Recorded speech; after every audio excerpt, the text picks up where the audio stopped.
Okay, someone check this out. Okay.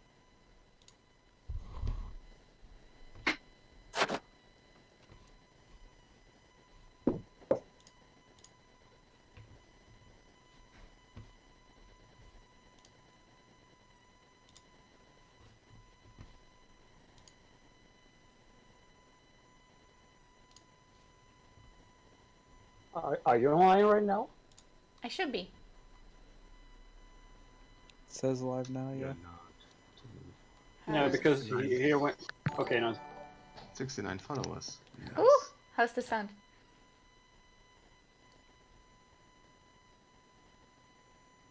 How's the sound, guys? It's good. It's good. Oh no, I hear myself. This is not good.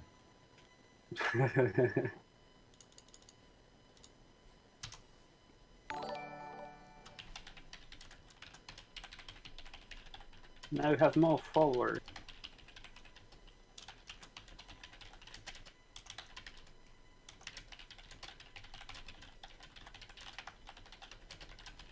Sounds good.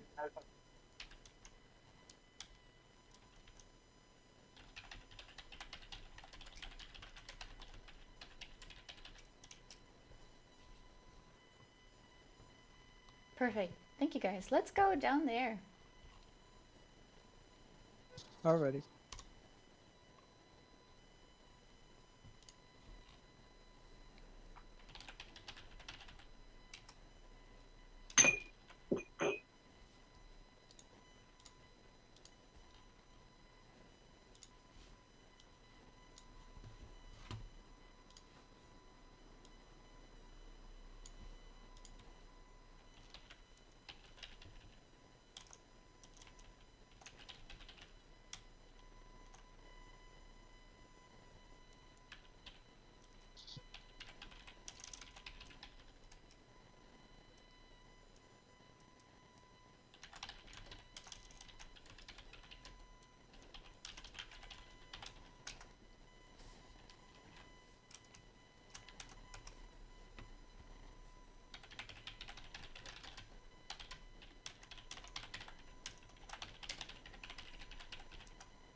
Hello, everyone. We're starting in around 10 minutes from now. I gotta do some prep work real quick. Twitch stream, should it become necessary later, feel free to get the link from a pinned message in this chat, in the workshop chat, and send it out.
Test.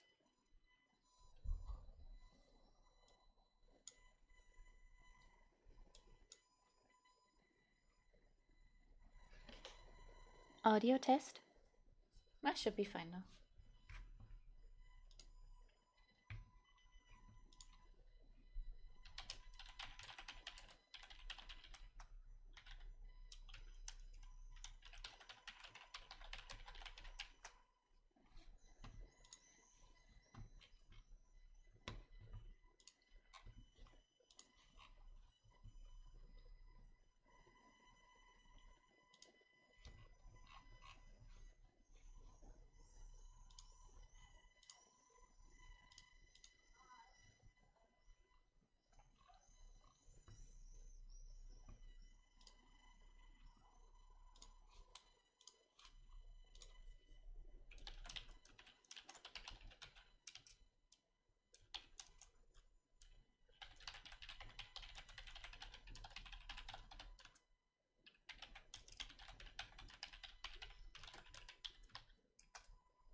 Okay, everyone, I think we're set for now.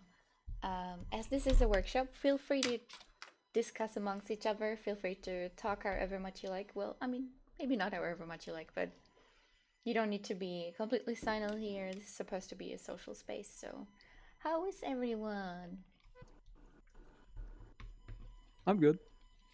Stevie, Sleepy. thank you for Sleepy. joining us.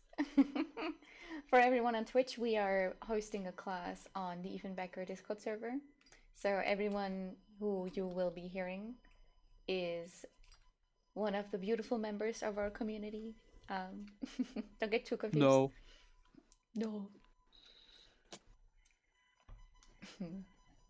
Hello, I'm a Tavish. I'm a servant of the state. Oh no. Oh no. The roach demands it. Okay. Oh, 2D is here too. Hi, Daniel. Yo, yo, yo. What's Everyone's up? shy today. Everyone's real quiet. What's up with this? Do you guys respect me that much? I doubt it. Come on. I respect Howdy. you. Howdy.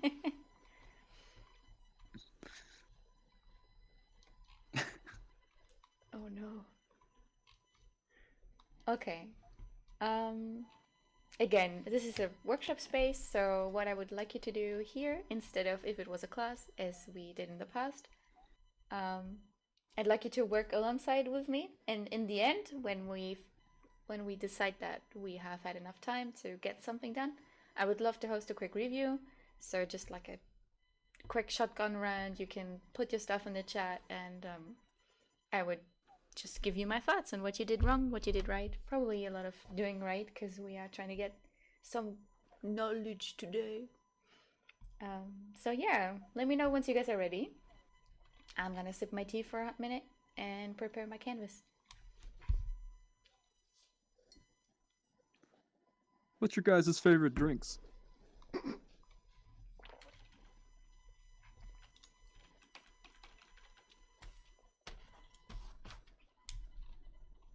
Coffee, Sprite. Sprite. Sugar. Sprite is a shittier Mountain Dew. Changed my mind. Oh my god.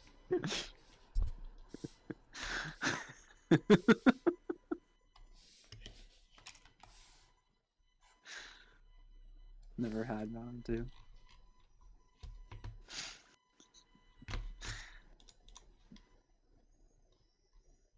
Succulent milk. Okay. Okay, I've bro. I've never heard of milk being called succulent, but okay. Aww.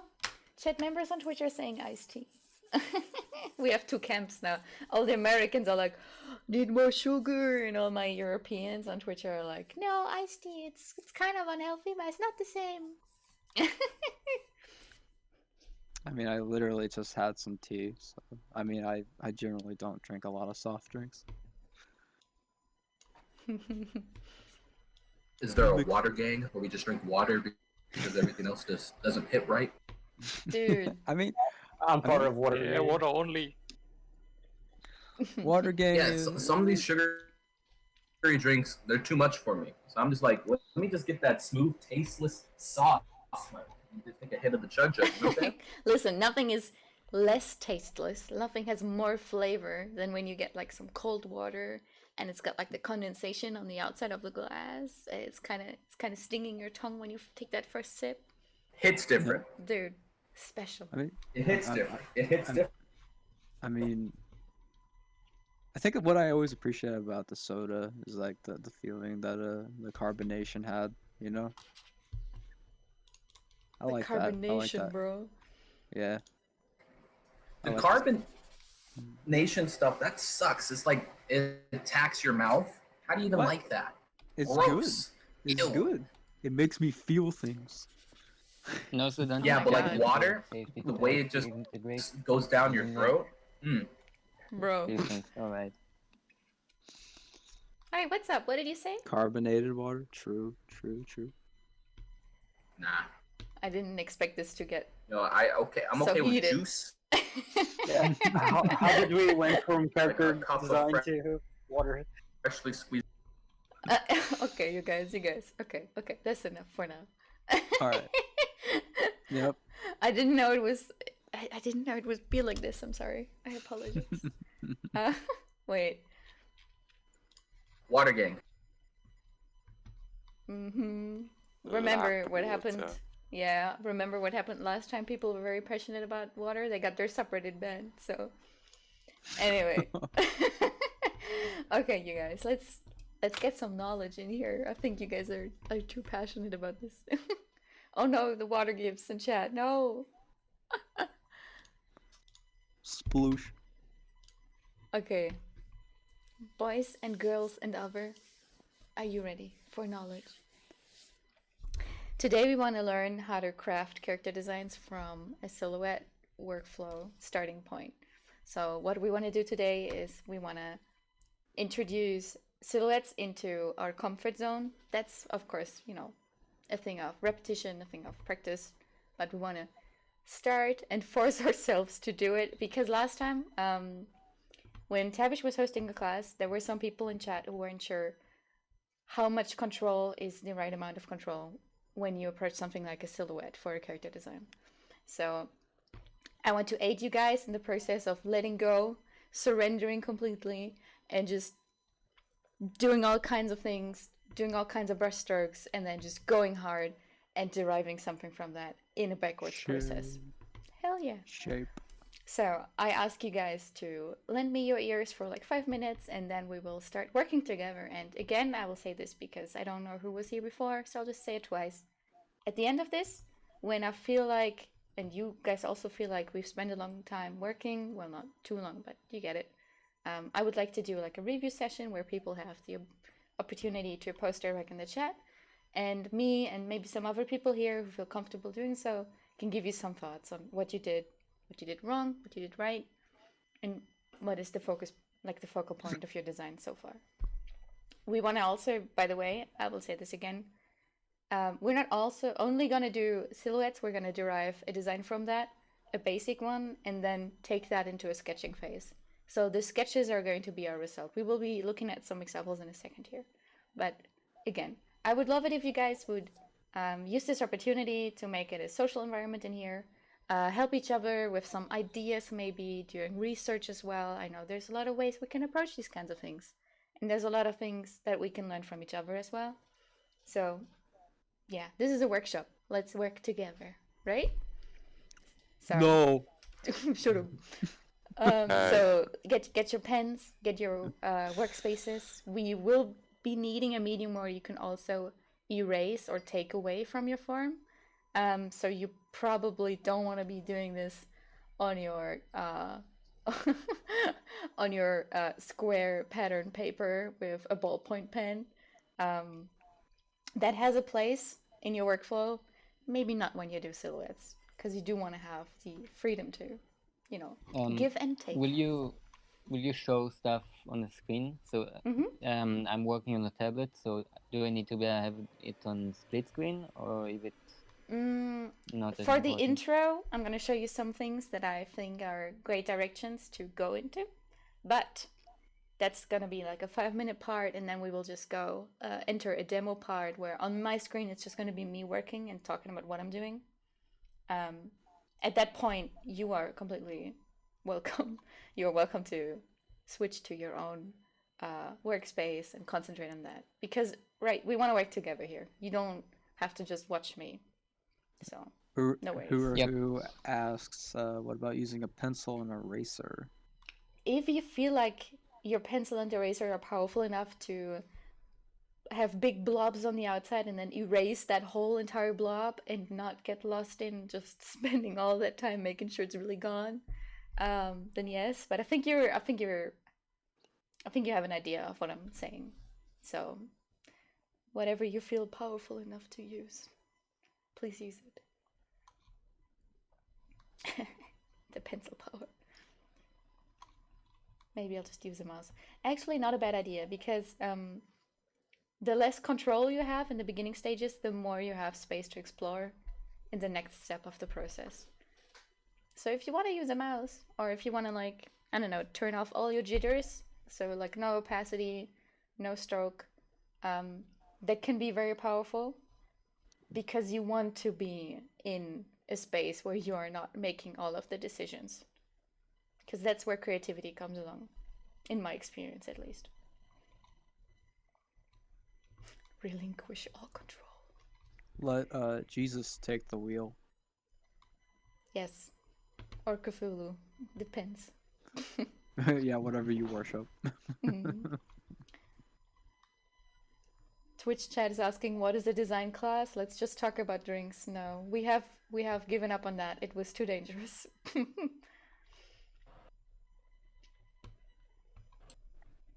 Oh, hell yeah. So, I prepared some inspiration for you guys. So let's take a look. First thing I want to talk to you guys about is, and this is very important to me at least, because if I don't adhere to this rule, I will not be able to get anything done, is your silhouette is not your sketch. You are here to explore shapes, you are here to explore values if you go further than silhouette, but it's not meant to be about the pretty face. It's not meant to be about the pretty hand, because that is what a sketch is for. And in my experience, if I take my silhouette drawing or like my value sketch, if I happen to go further, and I want to use that as the basis for my sketch and I draw over it, it's going to look like ass. Because the silhouette and the values you will be putting down, they're not there to be what it's actually going to look like. They are there to tell you the mood and the feeling of your design. So you need to, as chat member absolutely not said, you need to relinquish all control, because if you don't let go of the control, you cannot make a space where you can be creative, because you might also just already have an idea beforehand, which you can then not let go of, and that's kind of where creativity goes to die.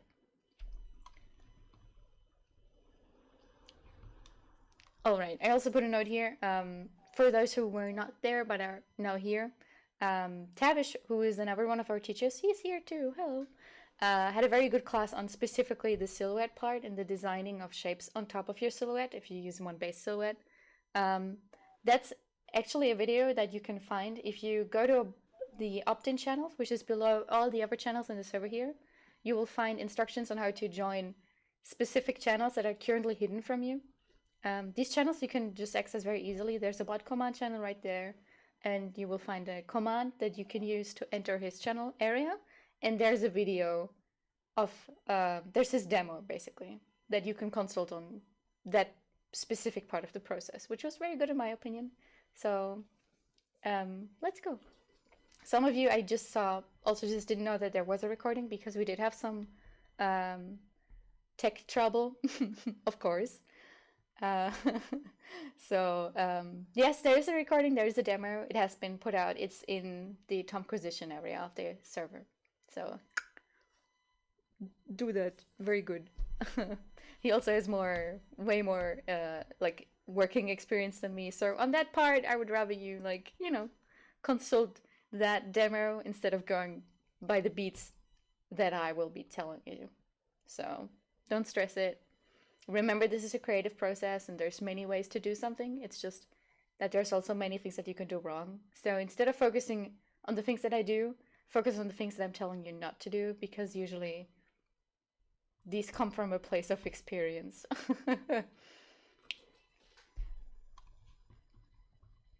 Absolutely Not says, going into this workshop without seeing the Tavish recording, sad face. Don't be concerned, not too much. I will be covering more ground, but I will be doing it with less, we won't be focusing on one part of the process. So for that part that he spoke about in his demo and that he's showing in his demo, that's a different thing. It's part of this, but I'm not gonna go in depth and explain as much. Also, very, very good Q&A. Actually, I don't know. Did we have all the Q&A in there? Whatever. You'll see. Yeah. But yeah, don't worry about it. There's plenty of things to learn, so don't stress. You still got time. What do we record these for, right? You can also just watch the recording of my stuff later, so not a problem. These are what I want to do with you in the first step today, before we move this to a sketch, which is basically just kind of where we're like, this is the work, and sketching what we come up with, that's going to be our reward for ourselves, because they may not look it, but they get very hard to do, and they can get very tedious, and sometimes it's not as fun anymore after you do the fifth, because you're like, well, one and three are looking really good. Why do I have to keep going? It's because design is not is having the ability to tell yourself, no, we will not settle. We will continue doing these, because you never know if number 10 is going to be much better than all the rest until you have done number 10. And this is something that kind of sucks, especially if you come from a different kind of character design approach, which is when I was younger, I used to be in these DeviantArt roleplay groups, and it was always just first character you draw, that's your character now. You will not be changing anything, because this is law, you know? And that is not how any professional character designer would even, like, if you told them that you do that kind of thing, they might have yeah, they might not respect you very much, because you are not really deciding, you're not really making informed decisions. You are going with the flow, and you are taking things away from future you. But you don't know how good your character could be if you take away your own chance at improving them through iterations.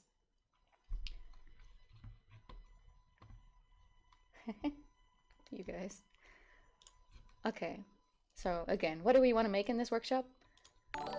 This is where I want to take you guys. I want to establish a nice silhouette, which we can then use to derive iterations from. You can either do this with values, or you can do this by, I don't know how to say, putting things on top of it. Do I recommend that personally? Not really, because to me, even though there's a nice level of detail in these, they don't speak to me, because I don't know, like, what are the color areas gonna be, where it's gonna be the area, the focus, and the purpose. So it's kind of, it's, how do I say this? Flat. I didn't mean to make it negative, but I think you understand. Again, though, this is a different approach from this one, because with this one here, I'm also getting some texture information. We have like this padded coat area here. We have some fur. And in my personal opinion, I prefer this because it speaks to me, and I can derive some like cultural information from the materials that I've used here. But again, different approach. You're free to do both of these, because I don't want to force value painting or value sketching onto someone who is not comfortable with that kind of workflow. So don't stress it. You can do this. You can do that. You can just have a silhouette and then, you know, do it with lines, basically, almost. Let's draw. That's it. That's my quick intro. What the heck? Beautiful, right? So, Very. let's draw. Can't even get the GIF on the screen there. Jeez. Listen, I don't know how to put GIFs in PowerPoint. I was like, oh no, I forgot. You can only put videos. Do I go into After Effects and like convert the roach dance into like an After Effects video file so that I can put it in PowerPoint? Yeah, that seems like a lot of work. I actually wanted to do it, but then I got tired and I didn't. Mila, very good question. Do we get a prompt or just work out whatever we feel like?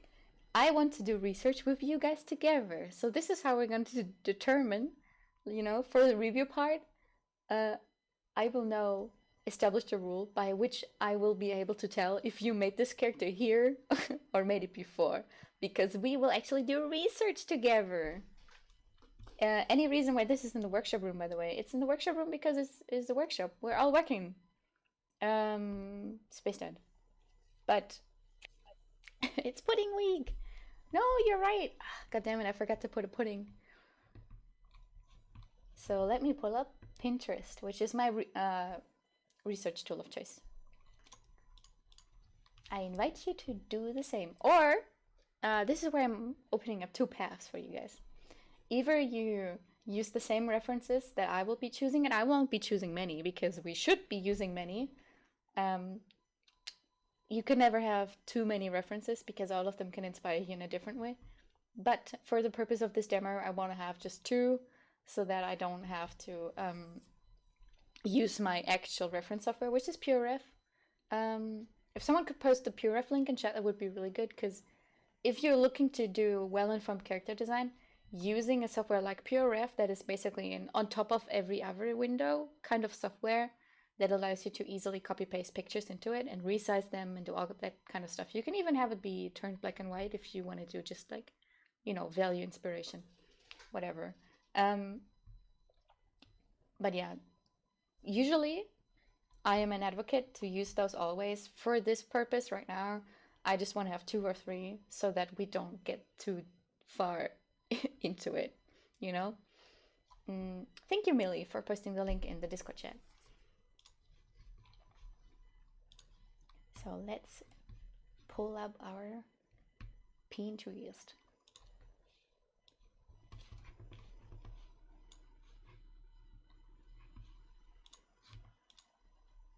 So this is the point where I ask you guys for what you think. What should be our keyword for this character design?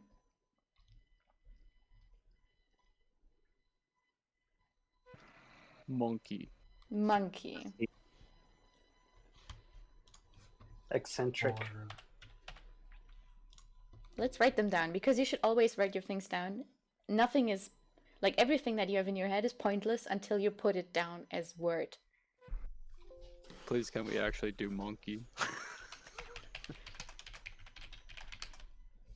So we have monkey, eccentric. What else? Again, guys, this is a collaborative workshop. Let's work together. I'm seeing circus, water, lamp.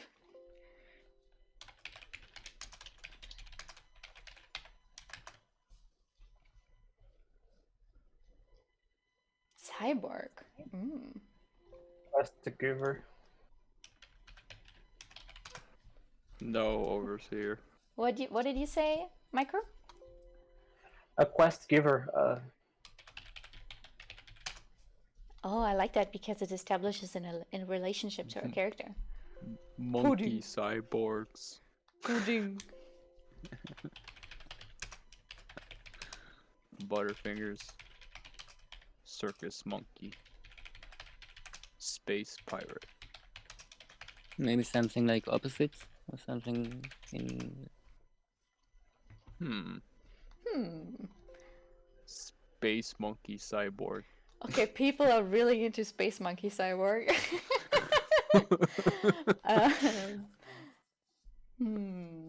Oh, Golem, I like that. Vaporwave, ooh. Medieval monkey cyborg in space. Like unstable. We are doing character ideation and silhouettes and transferring them to sketches. Oh, a diesel punk. Very well informed, Toby. Thank you. Why the monkey, says a chat member. Yeah. Why the monkey? Because you feel it. Monkeys. also monkeys come in a lot of shapes and sizes. Very true. Very true. Why not the monkey though? Yeah. You make a good point. Okay, so we have some words here. Now comes the funny part. We have a lot of inspiration and we need to break it down and make sense of what we have and what fits with each other. people people in the chat are really interested in the vaporwave monkey pirate. So let's make another list below and pick up the ones that work well together. I think I know where the true question is. Where banana?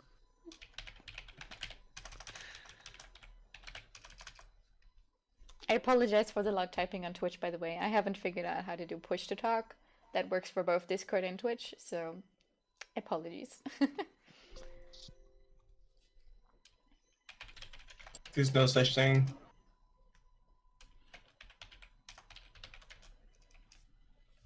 So you guys have chosen the monkey. That's one direction. Pudding scientist. Oh, that's not too bad too. By the way, I would like you to not spam too much so that I am not completely overwhelmed and miss all of the things that you're saying, you guys. Please. I know monkeys are pretty epic, but I want to know the monkey jokes too. Vaporwave golem that looks like a monkey. Oh my god.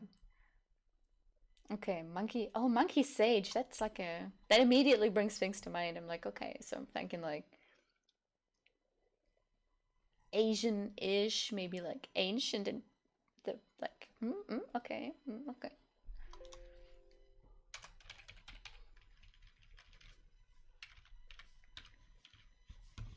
So let's see.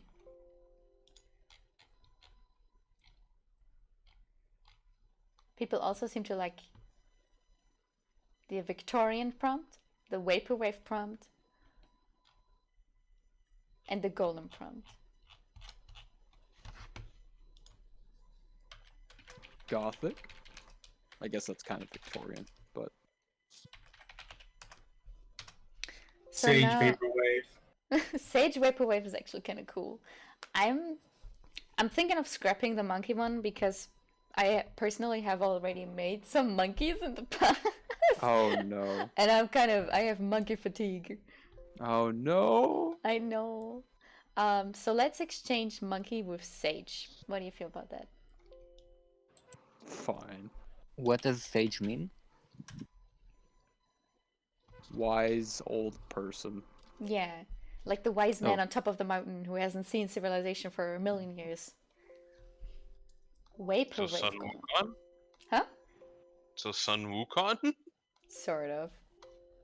I can't believe you got rid of the Sounds monkey. cool.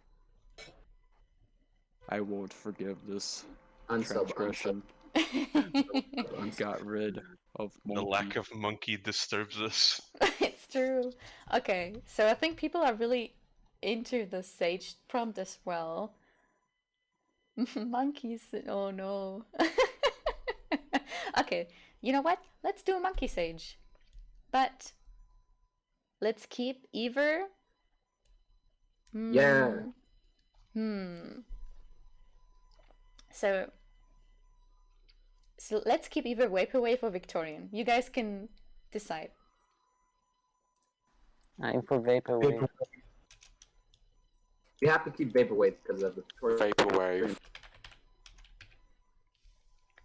I already like that we have a contrast in two words here because a sage and vaporwave don't really immediately come to mind in the same way. So that's really nice. I like that. Vape monkey. Yeah, bro, it'll be lit. Okay, so now we have 3 keywords.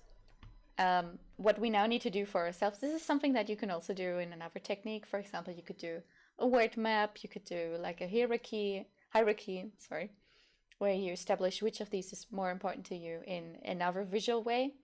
I think for now, since I think you guys already know what it is that you want, and that's mostly that it's a monkey who is very wise,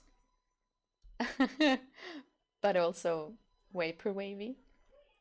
So our focus is definitely on the monkey character, which I love, by the way. So let's just pop that in our machine, pop that in our reference searching mechanism, which is today Pinterest, because I don't really want to use my private collections of reference images where I'm not sure which of those are NSFW, so I won't even be playing that game. So let's just consult Pinterest and hope that it's a bit like more lenient with the safe for workness here. Hopefully.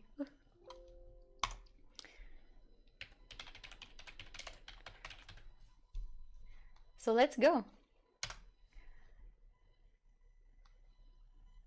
So I'm getting very little wave. I'm getting very little monkey and very much vaporwave. When it comes to picking your refs, it's not always down to the same rules. For this one, for example, I'm looking for what inspires me, and when I see it, I'm like, I can imagine something related to this. So I'm just gonna open all of the ones that strike a chord with me.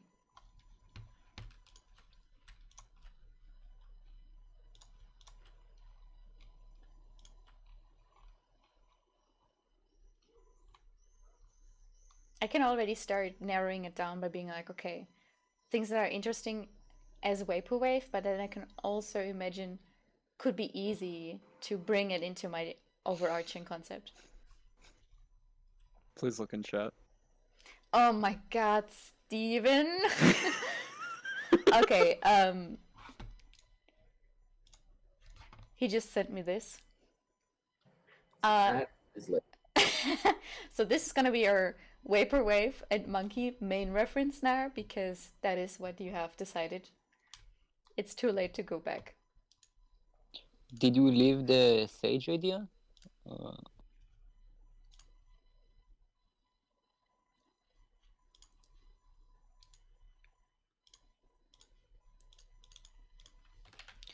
Sorry, what? I asked if we. No, the sage word is still part of our concept, so it's not forgotten. Right now, we want to collect all kinds of things that could inspire us for all three, maybe just two, or maybe just one, because we then want to break it down and make it one collective idea. So in this phase, it's okay. Whatever inspires you and sort of fits either description, go hard, throw it in there. Again, the Okay. more refs, the better. In this phase, at least.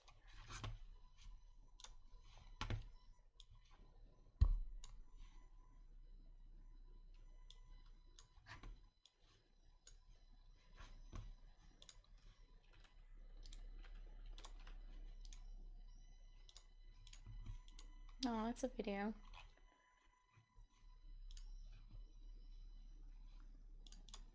So for the sake of vaporwave, do we like post some songs so we get that vaporwave vibe?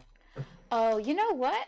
Usually I prefer to have quiet classrooms, but if everyone else is okay here, I would be fine just putting a vaporwave mix in the workshop, like as the rhythm, but that's a group decision. Tavish? I wouldn't recommend that because of Twitch recording and copyright Very stuff. true, and I would like to have a Twitch recording after this, so sorry guys, you guys have to actually put it on yourselves. My apologies. Yeah. Thank you, Tavish. And now I'm gone. Poof. I'm going to be saving the pictures that you guys are sending in chat so that we can do this as a group effort.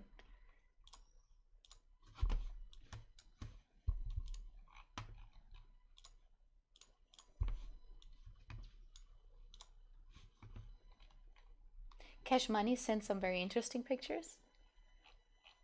I wish they were a little bigger. Yes, they're from the game Smite. Ooh.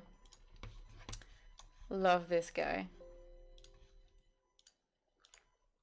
I love it. But one's an alligator. Well, not really. I think it's a T-Rex. Hell yeah.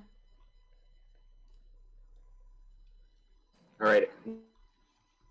We need to look for pictures of really cool-looking guitars. The sage is gonna have a guitar. Oh my Is that god, you the guys sage? are already going in a very good direction. Find a public domain royalty-free vaporwave synthwave mix. Can I put that? That might a- be okay. It's a streamer vibes mix for Um, streamers. The problem is a lot of it is detected with algorithms, and because of the very nature of vaporwave, Sony's kind of on a killing spree. You know what? If I want to make this a YouTube video, I can still just re-record it. Space Dad, Right. I give you Was there- permission to, if everyone else is okay, put that one mix in here. Let's go. Overseer Soul asks, so are we going to draw as well? Yes, but now we are trying to do what's most important before you draw, and that's references. You cannot usually make a good design without doing research first. That's just the way that it is. You have a large visual library in your head already, I'm pretty sure. Like, all of us are artists, that's what we do. But it's not the same, because in your mind, things may be there as an idea, as a source, but it's not concrete. And you want concrete so that you can pick out the small bits and pieces out of all of these very concrete images in your head that are now not in your head anymore. The music is a bit loud. You can change the volume on your end. Yeah, you can choose for yourself how loud you'd like it to be. You have to just find the ribbon button in the chat here, right click it, and then you have a slider.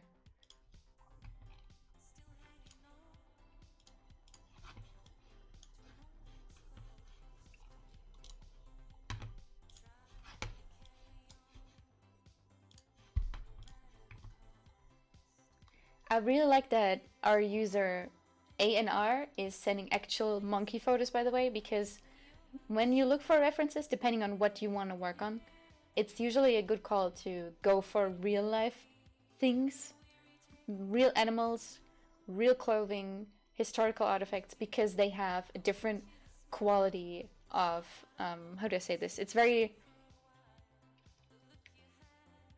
You usually, when you take from these sources, there's a different level of like, it's very genuine, because you can imagine it in real life because you might have seen it before. This is, of course, you know, case-to-case basis. Not all good things are from real life, and not all bad things are like other media and stuff. You can always consult these, of course, too. It's just rule of thumb, you want to have at least some like historical things, some animals, some people, some real clothing, just so you stay grounded a little. The music is a bit too loud. You can Everyone, right click on rhythm in the Discord call, and then you can change it on your end. Oh, I hate this one. Ugh, that's creepy.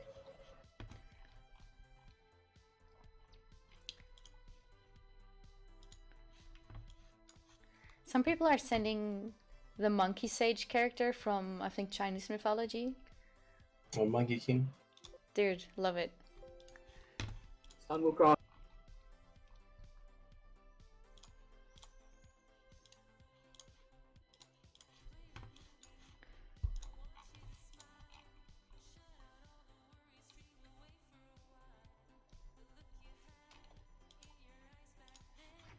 Oh, I really like this one.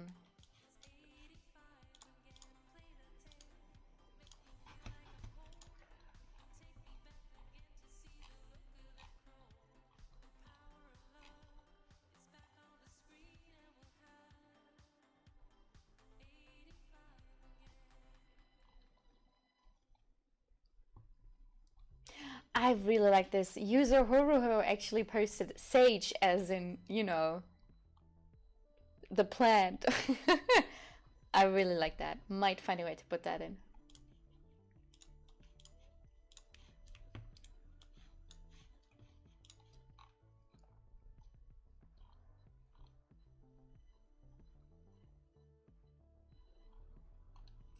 Ben is asking, should we name the character? And Ben, that's actually a very good question, because no, you shouldn't. Because when you name the character before you make him, you are getting attached to maybe your first idea, or you will have connotations with the name, and that might influence your decision-making progress. Of course, this can be intentional. Should it be something that you do? Personally, I wouldn't recommend it, just because, you know, the slippery slope of the DeviantArt roleplay person workflow that I spoke to before, where it's like, first idea, I'm sticking with it. I am now emotionally invested in this character and I can never change anything ever again. A very slippery slope. If you want to go into design as a profession in the future, perhaps, not really a good way of doing things. You want to keep it open, you want to stay, like, don't be attached.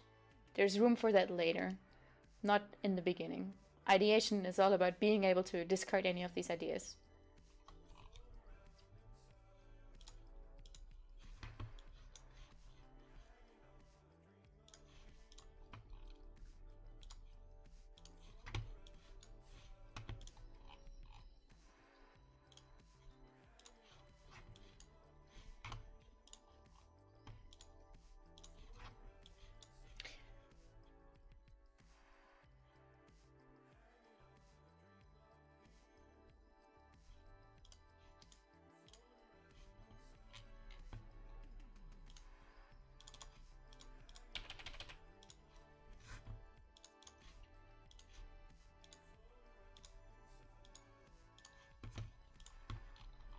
I'm just sorting my stuff right now. You guys are so active. God damn it.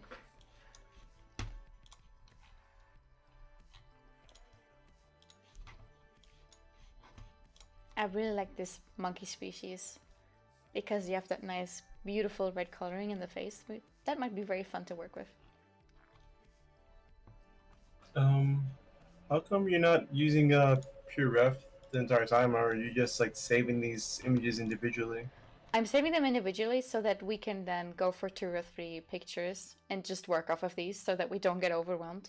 Because I know that some people are not comfortable with a pure ref workflow, not yet. Okay. Yeah, but I talked about this before. If you are comfortable with it, please.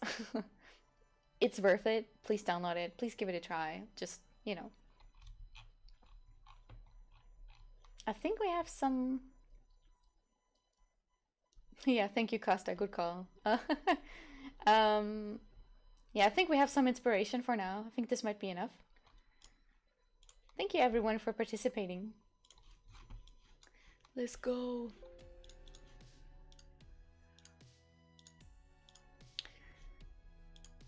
Whoever put Cranky on top of the Donkey Kong Vaporwave edit, thank you. I'm already seeing some first sketches. I like that you're getting inspired, but don't go too hard. Silhouettes, people. Let's see some silhouettes. No. Okay, you guys, let's break down which of these are your favorite. I'm gonna try and get this full screen, and then you guys can tell me which of these talks to you the most. So, I mean, you can please go ahead and use your own references and like work off of those. But I like for my work here to be a community effort, so just tell me what you like.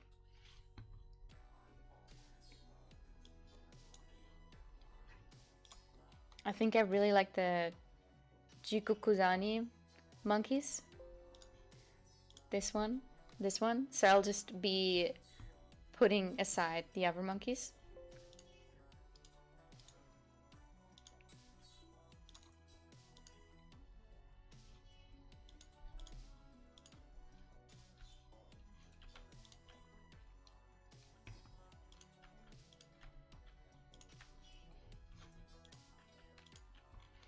And some of these images have an aesthetic quality, but they are not the kind of thing that I'm looking for when I'm looking for refs. For example, this image is very aesthetic, and it fits the vaporwave aesthetic because we have like this beautiful computer-generated pattern here. We have the the classic Windows 95 boxes, and we have some holographic and neon colors. But it's kind of, you know, it takes what makes it vaporwave, but it doesn't have anything to offer that I can then use to make it my own.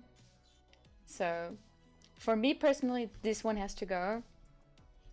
But just look out for, you know, what is it about these images that makes you want to use them as a reference? Because making an informed decision in all kinds of situations in your real life and in art is very important.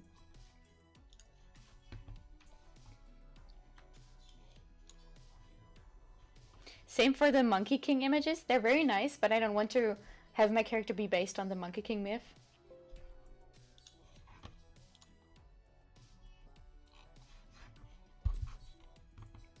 Isn't the Monkey King not even a sage in the first place? Isn't he some type of warrior type character? He's not really what I'm going for here, so these I will put them aside as well.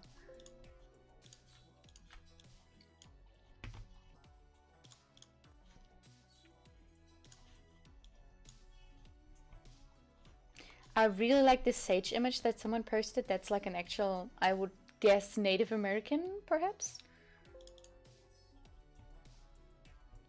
Yeah. Because we get like an inspiration for textures, for textiles. That's really valuable because these are things that you need to also consider. Sure, this is for a later stage, right? This is for when we put in like values or lines. But it's very valuable to already be thinking, well, what kind of culture do I want to base this guy on? I mean, we have vaporwave, so does he have to be modern, or can it be vaporwave, but without the modern clothing and fashion?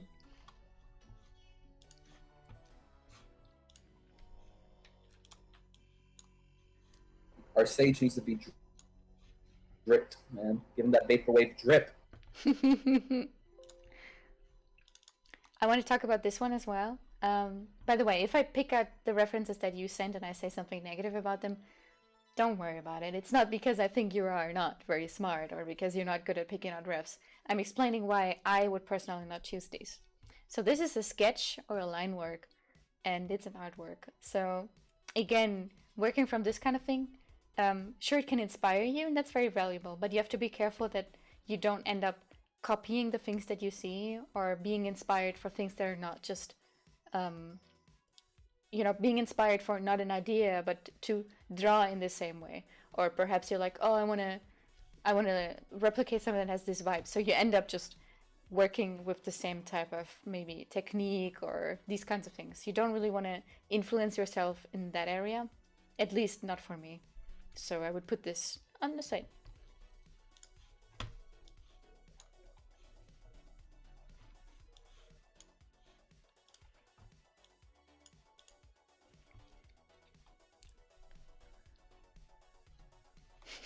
I mean, the Donkey Kong, the Funky Kong, it's kind of pointless, right? But I can't bring myself to put it away.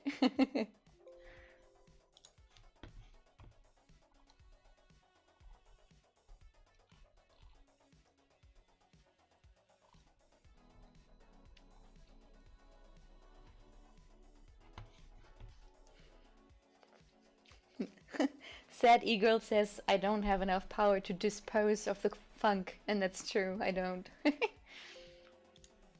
So I think this collection, of course it's more than 2 or 3, because I can't help myself, right? Somewhere within me there's that person that usually should be working from like 30 to 50 references to have like an informing amount of references. But I think this is okay. We can work with this. If you'd like, I could post a quick picture of them as a collage. Or you can just go for chat and pick them out yourself.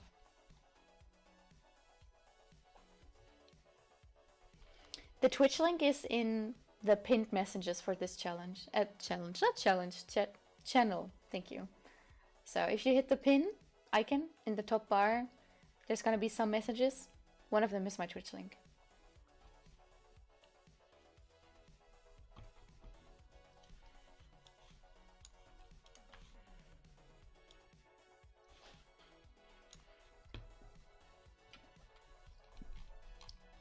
Usually a collage would be much easier to make. Oh wait, 1 second, I have to go real quick.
I apologize. My roommate needed me for something real quick.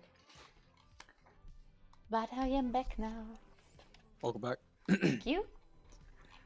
You know, while you were away, I was sort of wondering, why do we call why do we call it the Donkey Kong when he's not a donkey? You ever think about that? I can't say I'm comfortable thinking about that. Yeah, I think you need to put down the pipe. Come on, he's not a donkey. Maybe He's it a- Brain could is sound transcending. similar with King Kong. They You're got the taking- original name and twist. You're taking this vaporwave thing way too far, buddy. Drop it. Relax. Are you okay? Stevie, are you okay? I think you went too far in the vapor part. No, I'm good. Hey, Jano, I have a quick question on references. What do you think will be like an appropriate amount of references that someone should use when they're first starting off trying to get used to using reference for their work? It's really a question about how they're comfortable working. Because on one hand, you want to have many, because these are all going to serve a specific purpose, and no ref probably gives you the same kind of inspiration or gives you the same kind of information. Like, for example, texture, textiles, those refs are very different than vibe and mood refs. So you gotta be careful that you don't like get rid of things that are unique in what they can give you in your workflow. But on the other hand, I know that in the beginning it can be very overwhelming, especially if you're not used to working with something like PureRef, and you're like, oh, I don't have that much space on my desk. I like not desk, but my screen, and it's clogging it up. I'm getting overwhelmed. It's really stressing me out, and you develop this negative attitude towards references. So you kind of need to figure out how can you make yourself like it. You know, you have to cheat yourself a little. Be like, okay, so maybe for me right now it works better if I just have like 5 and they're on my screen while I'm working, so I don't get stressed out because there's this on top window. But if you feel like that is something, you know, that's already at the limit of what you're comfortable right now, then you should be trying to push yourself further and further so that eventually you can make that jump and enter a PureRef workflow where you have a large canvas that you can zoom in and out of. I think there was actually a class on PureRef before by Space Dad.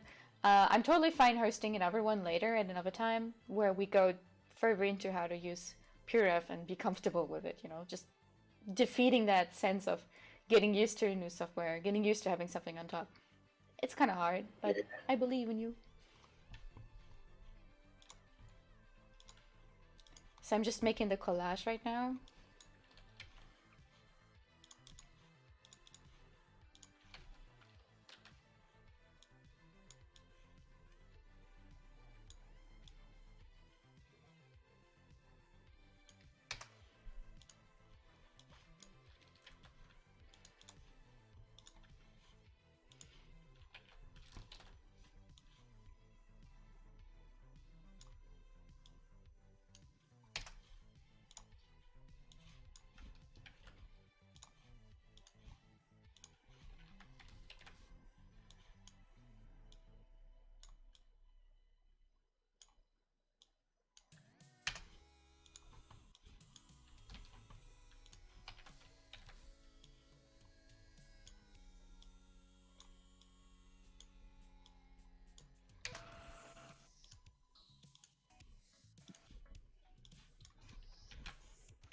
The Sage Plant edition is so genius. Whoever that was, major props.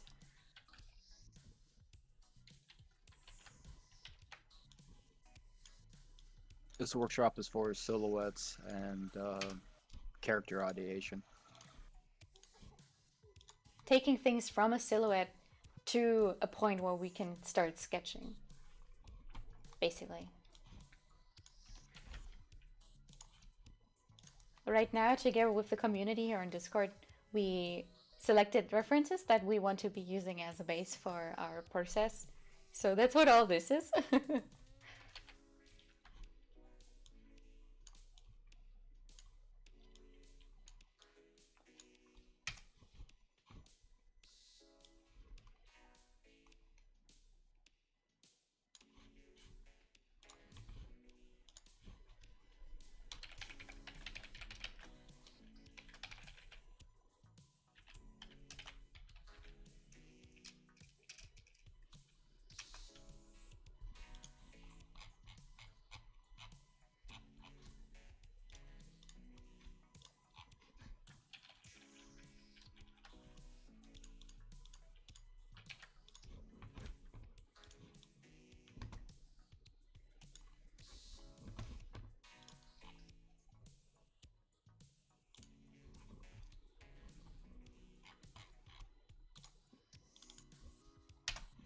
Our three main words.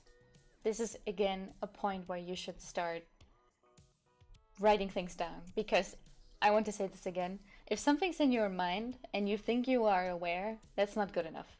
You are just a silly little lizard or monkey, very fitting. And even though you think you are aware of something, if you see it in front of you at like all the time, that's what you want, because that's going to have a whole different amount of like presence at the forefront of your mind. I gotta say though, this is a definite mood board though. We have three words that are important here. It's sage, monkey, and vaporwave. So let's write them down.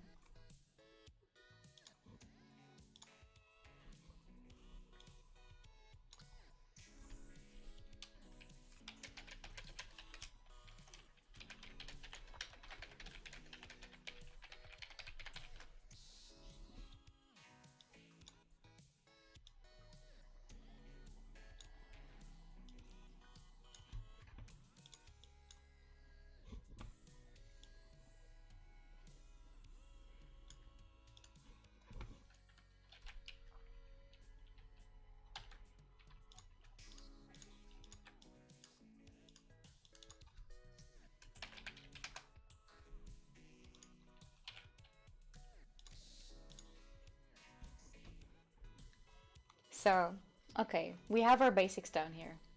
What do we have in these three words? We have a function. Let me use my pen here.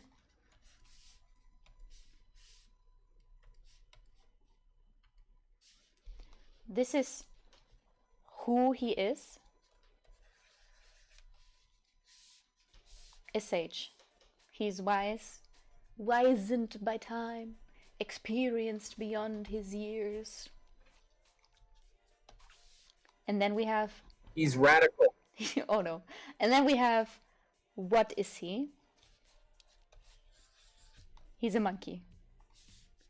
So that's two W questions already answered, because you always want to be aware of your W's. You want to be like, why, who, when, where, how. That's W, but different. Anyway, so we have, what is he? I mean, what is he? Who is he? Rad. And then how is he? And that's vaporwave, baby. He is radical. He's chill. He's fashionable. He's holographic and chill in the future and the past. All of it. Totally tubular. Yes, he's tubular. So we have a tubular monkey who is a sage. This actually works very well. So now we can start. We can be like, he is wise. Okay, he's probably a bit older. Question is, do you know from looking at him? That's another thing. But for now, we know he's very smart. He has experience. And then we can start thinking about shape language. Basics of shape language, real quick. I won't be going very in depth because I think this is something that you can very easily consult a YouTube tutorial about. But actually, let's make it a pop quiz. See who here has some experience, maybe.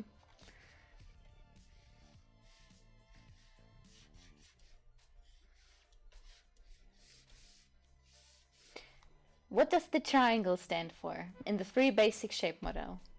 Fear. Danger. Danger. Pointy objects. Pointy. Ooh. Hurt. So, Fully said pain. Ori said sharp. Toby said fast. Scary. Oh, Only thing pointy on Feminine code. Ooh, slick. Good. Evil or smart? Yes. You guys are definitely looking for the same. You're looking in the right direction. So, very good. You pass.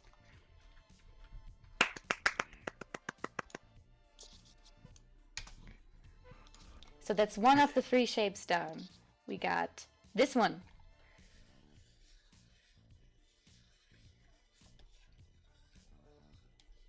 The circle. What does it stand for? Safe, friendly. Comfort, softness, says Max. Fully Q posts a picture of Uncle Iroh from Avatar, and that's very right. Comfort, neutral, monotonous, calm, and indecisive. The circle can be a stand-in for the womb. Ooh, Annabeth has been doing her homework, or their homework. Bubble. Bubble. Friendly. Okay, again, you guys, very good. I will let you pass.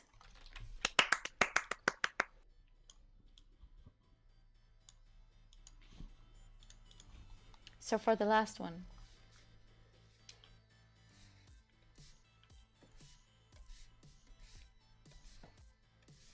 Sturdy. I didn't even ask the question yet, excuse me. You failed. Oh, You no. failed. Okay, but the rectangle or the square. What does it stand for? Everyone's putting stable. Strong. Strong, dependable. Passing say. Bulky. Squares Tetris blocks are frustration. Very true, Spindle. Balance and reliability. Trustworthy. Support. Very good. See, I knew we could get some conversation going, you guys. Finally. All I needed to do was show you some shapes. Okay. Very good. Yes, you guys are right. This is our dependable, strong boy.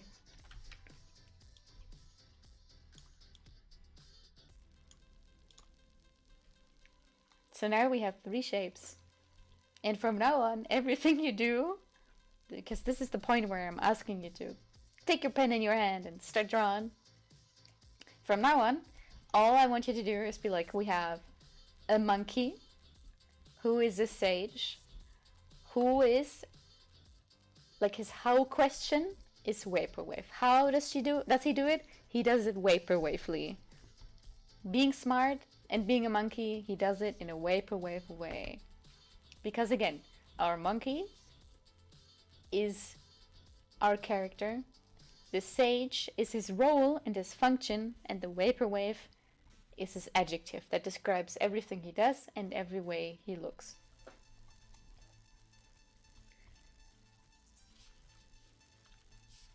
So I want to see some gosh darn pens in some gosh darn hands right now.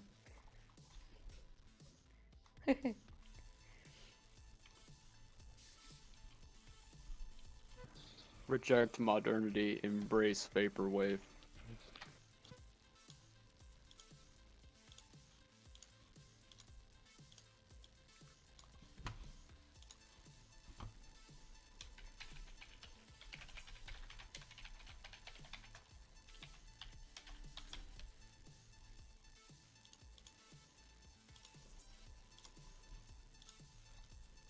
Wait, so are we supposed to start the sketch? Or... Yes, do it. So, for a quick run through, when you start with a character silhouette, before you go into shape language,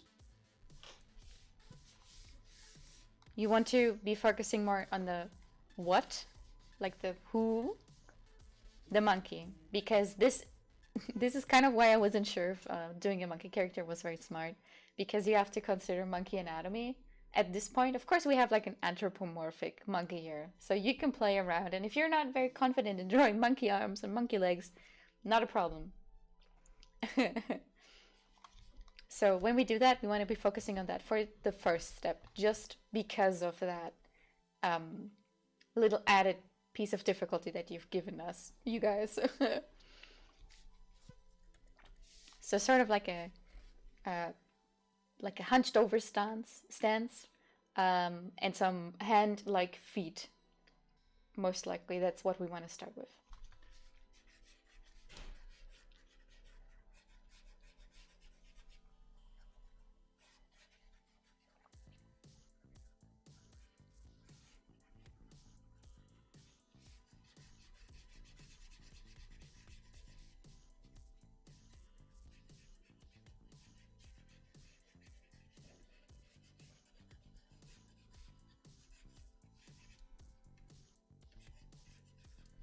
Sphere monkey.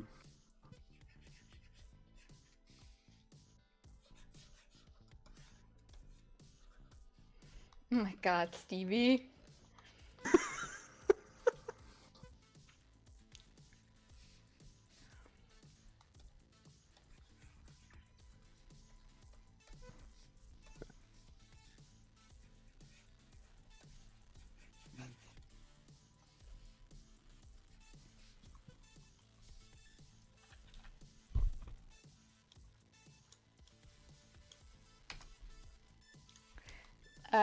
I'm using a multiplication brush right now. If you want to have that kind of thing for yourself, I like to do it because it allows me to put in some forward background element kind of thing, so I can have an arm that's in the front here without disrupting my silhouette.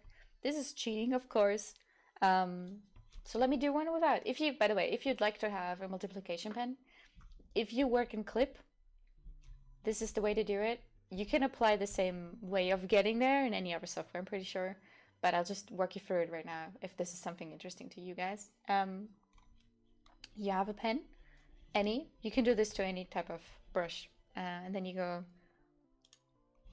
Tool Settings, Ink, Blending Mode,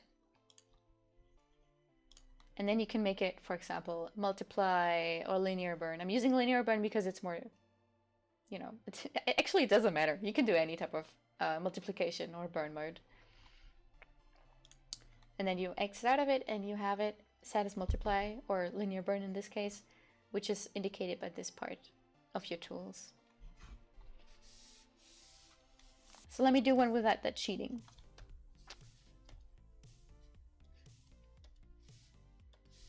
See, now it's gone. Like the left side used to be a little darker to indicate that it is a multiplication or darkening mode. Now it's not anymore.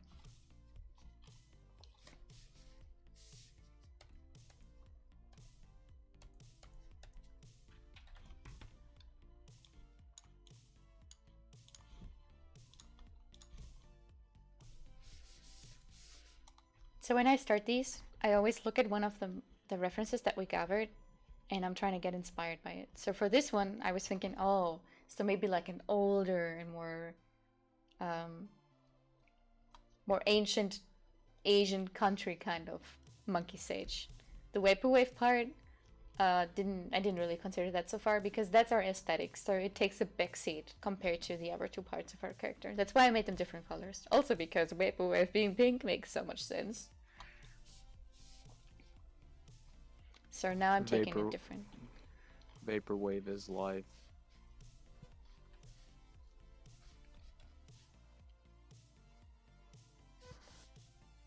Also, vaporwave as an aesthetic, but it's kind of a nostalgic sort of thing where it's set in like, I guess, 80s aesthetic of like culture of surrounding, usually around like really Californian commercialism. It's Miami Vice. Or is it not? Yeah.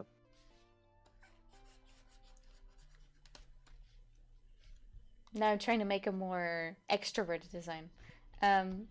When you make strokes to add on or take away from your silhouette after you put on the base one, like this one here, something that's very always worth to keep in mind is when you make these lines, you have the choice to make it either concave or convex. What does that mean?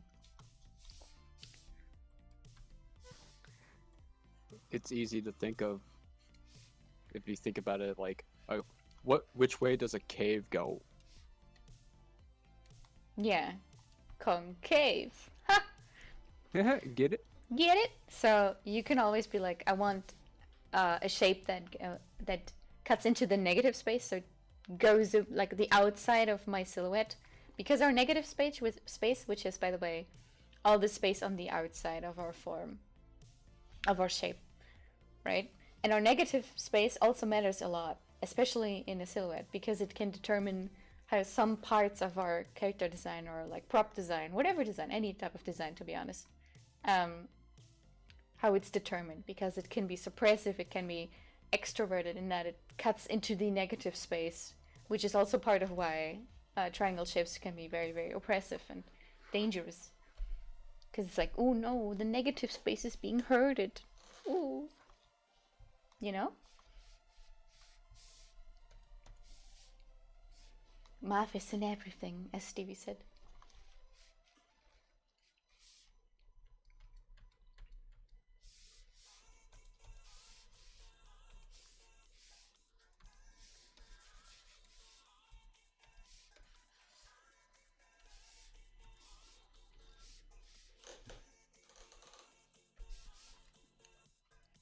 This time I want to take the sweatpants and the modern approach into account. So let's think about, okay, our monkey man. He lives in the modern times and he's jaded. He's too chill. He's not gonna let himself get stressed out. So he's probably sitting down.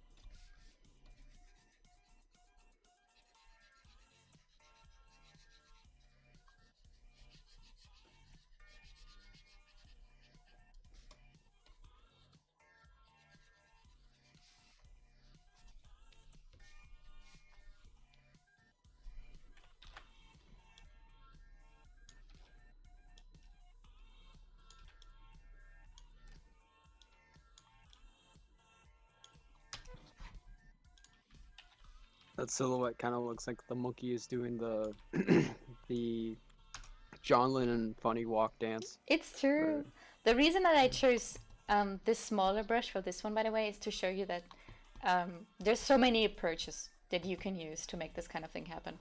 This one here, I'm using a multiply tool so that I can already start putting in my fronts and backs, which is on one hand helpful, but on the other hand, by making these decisions in the beginning of my process, I'm taking away a lot of, how do I say, like, I'm making decisions now that I shouldn't be making now, you know? I'm taking away some of my agency. I'm taking away some of my possibilities for the future while I'm working on this. And that's very dangerous, because now I might be locked into this pose, and even though it looks like he's holding like this cane kind of situation with both his palms, I could have gone and made his hand any type of other pose, any type of other function, if I hadn't made this decision in the beginning. So when you approach things like that, be very cautious. You might be sabotaging yourself. Then with the larger brush strokes, I like to use this type of technique, because you get this area where the brush is tapering out and you have like a half opacity, and sometimes that can really inspire me personally to be like, oh, maybe there's like, in these areas could be like fur or something that's translucent in the way that works, and that could be very, very cool. And then with this one, I used a smaller brush. This one is by far the least, like, I don't like to use this one because I have to start thinking about details when I use this personally, since I feel inclined to be like, okay, so I gotta fill out all the shapes so that I don't get white spots, because that bothers me personally. And then I'm like, okay, I already am thinking about the shape of the feet, which I shouldn't be, because they don't matter yet. So again, Some people are much more comfortable with a smaller brush size for this kind of stuff, but me personally, I like to go big and chaotic. I think it shows in the quality of these as well. I think you can already tell that I'm more comfortable going kind of crazy, like with this one. Honed Bones asks, is the stream available on Twitch? It says it's full. Yeah. If you go into the pinned messages, maybe someone could do that for you. They can repost the stream link. By the way, hello Twitch viewers who have no idea what's happening. I'm currently holding a class on the Becker Discord. It's about character ideation and going from a silhouette and from reference all the way to a sketch so you can start developing something. I didn't know where else to restream, so hello guys, I'm back after like a year. What's up?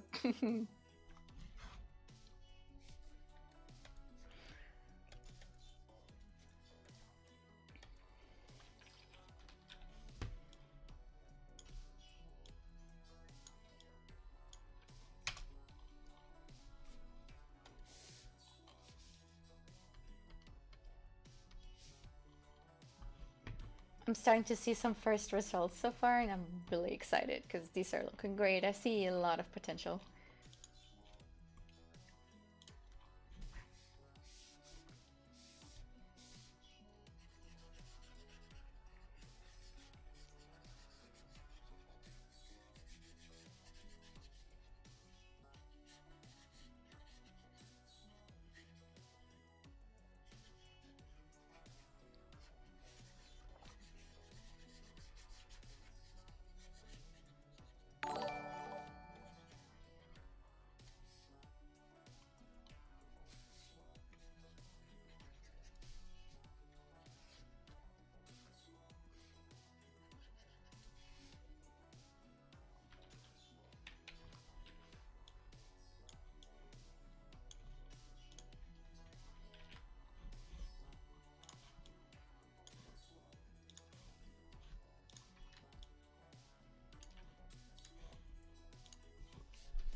I don't understand the silhouette made with the bigger brush. And that's, by the way, this was said by someone called Lali. Sorry, I couldn't read your name. That's the point. It's not comfortable, and it forces you to think outside the box. Because now you will be left with the problem of, how do I even fill out this shape that I have, that I don't understand? And that's the beauty of it. But again, there's many approaches. If you don't feel comfortable surrendering control to that degree and being like, I don't even understand my own art, that's completely fair. You are always welcome to use a different brush size. You're always welcome to use a different technique to achieve a silhouette and then have a more clearer direction. This is what I do for my own work, because I can ask myself questions that I will then be able to answer later, which forces me to not always design the same thing, you know?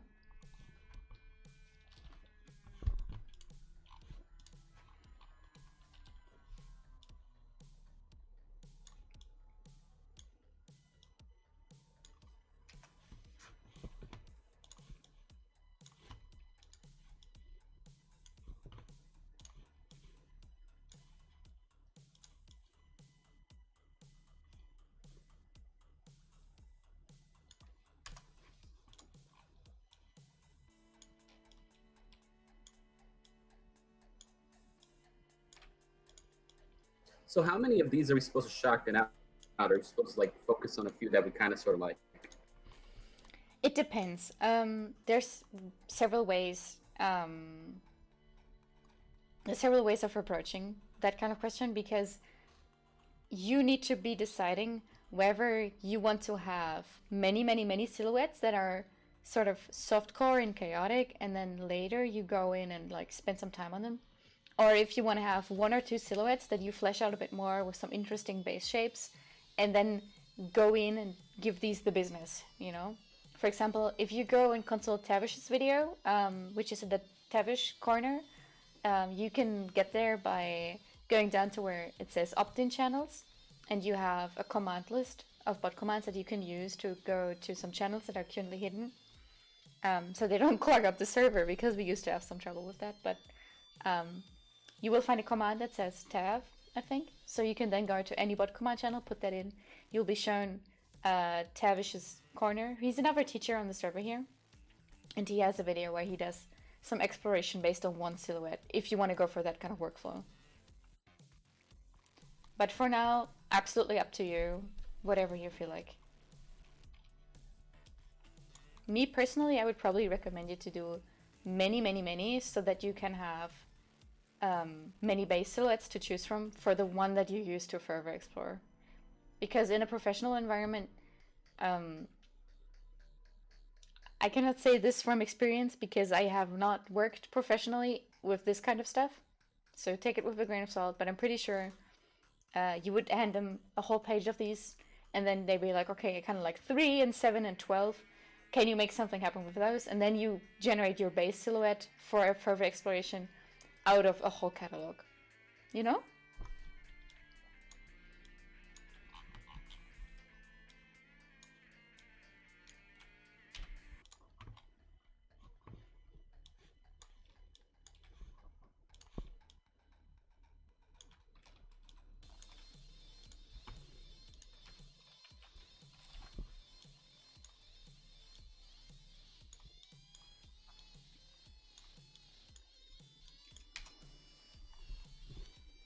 I'm gonna do one more and then move on to exploring from my base shapes, because I don't want to, you know, be doing a whole sheet of these, because it takes some time, and we want to get somewhere in the time frame for this workshop. So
So now that I feel like I have a confident lineup of base shapes, I can start being like, okay, maybe I like this one specifically. I want to see where I can go with that. So for me, I really like this one. So I want to see if I can make it speak to me a little more. By the way, I'm seeing some very nice results so far. You guys, keep it up.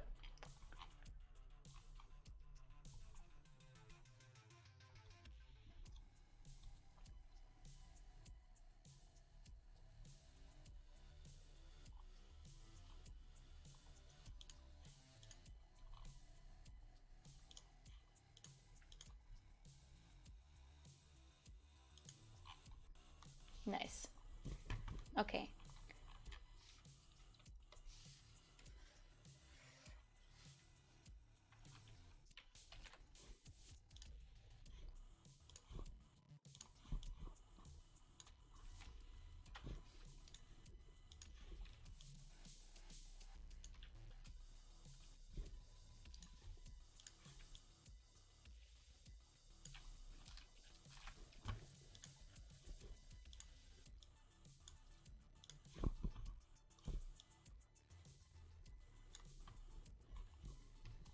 So this is the point where I need to really be aware of my references, because so far I was very aware of the who and the what. I was very aware of the fact that it's a monkey and his role is that he is a sage. He's wise and knowledgeable. Now is where I need to start taking into account vaporwave, which is the how. Again, stay on top of your W's and look at my references and start really using them in my design process. That means taking some things that I'm seeing and thinking, how can I put this in here?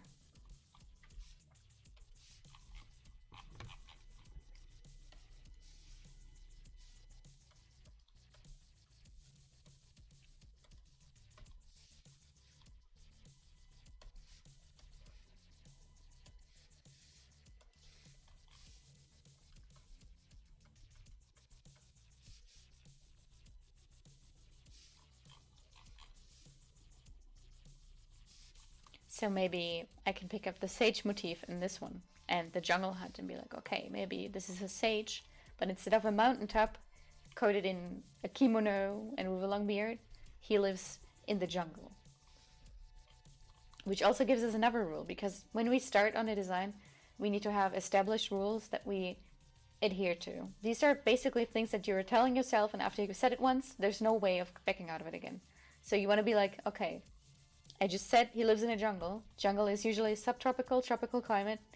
That means warm, which dictates another thing to us that we have to then adhere to when it comes to the clothing.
Right now I'm taking Funky Kong's bandana and the way that Funky Kong is depicted with a widow's peak, because he's an orangutan or a gorilla. I'm not sure right now. And I'm making that part of the head design for my character.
Also, yeah, don't be afraid to then start looking at some references if you are very lost. This is not about getting the fingers right, this is just so that I know how long is a chimp arm, so don't get the wrong idea.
So for this one, I'm thinking my base reference was this one, these sweatpants. I'm like, I want to make him comfy, and I want to have that be combined with the sage plant.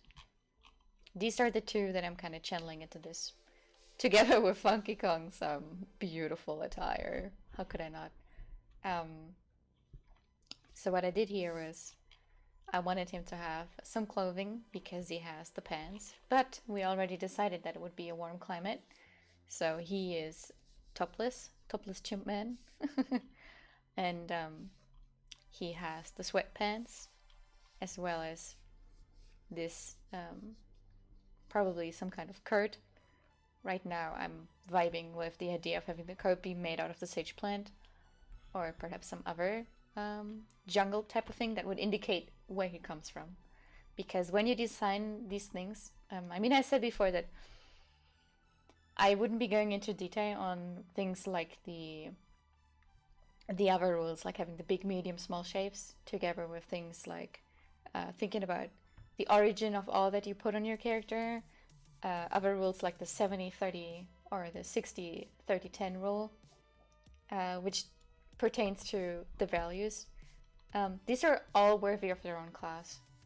So that's why I'm not going into these too deep, but here I was kind of going for the majority mid-tone value range, and then having that be topped with some bright clothes that I could use to reinforce the color of the sage plant, and then having some darker sage plant parts, maybe some older leaves that have been smoked, I don't know.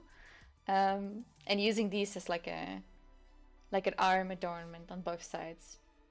What happens now is I'm basically in my mind checking all the rules that I know I should also be looking out for, which is also that you don't really generally want to have asymmetrical design because we need something that keeps our eye entertained.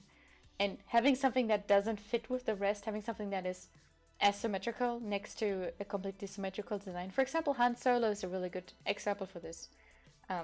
His clothes, all of that is perfectly symmetrical, but he has the asymmetrical gun belt, which is pulling it all together. So that's also something to look out for. So right now I'm like, huh, okay.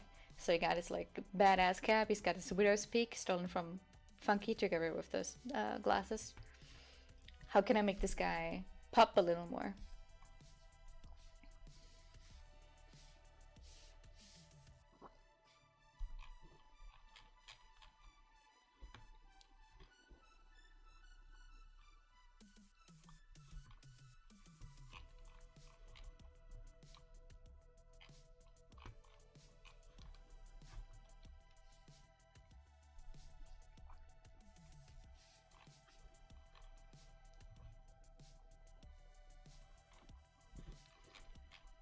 So I just noticed that this design, this reference that we chose for a vibe, actually features a fanny pack, or how do you call it in English? I think it's called bum bag or something.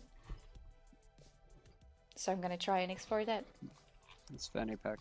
Oh, okay, We'll okay. stick with it. Okay, not sure. Always gotta double check myself, you know. But thank you guys. I mean, he do He do? be rocking it. Look at him. He do be straight chillin'.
And of course I want them to have sneakers because Vaporwave, also sneakers is always great.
And then I'm also thinking he could probably have like a nice staff of some kind.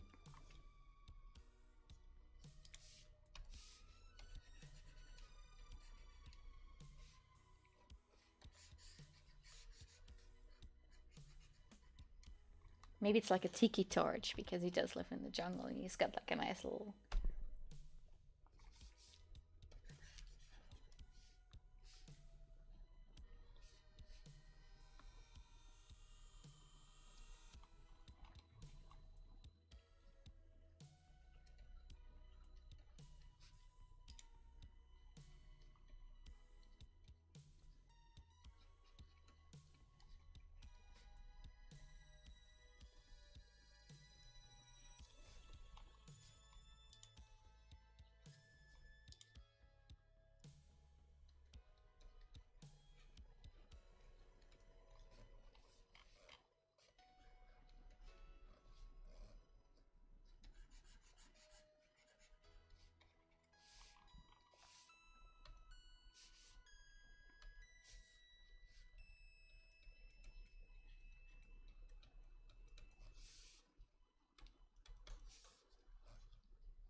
Maybe he's even hiding that he's a monkey.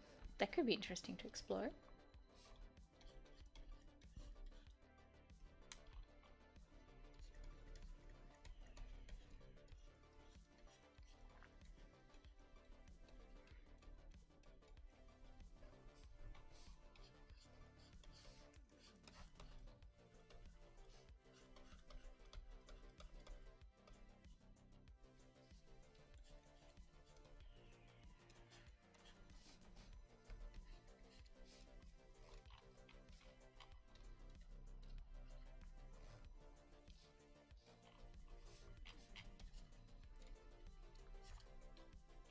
Again, once you feel like you are wrapping up on this one, remember that your brain is fallible and you will be forgetting things.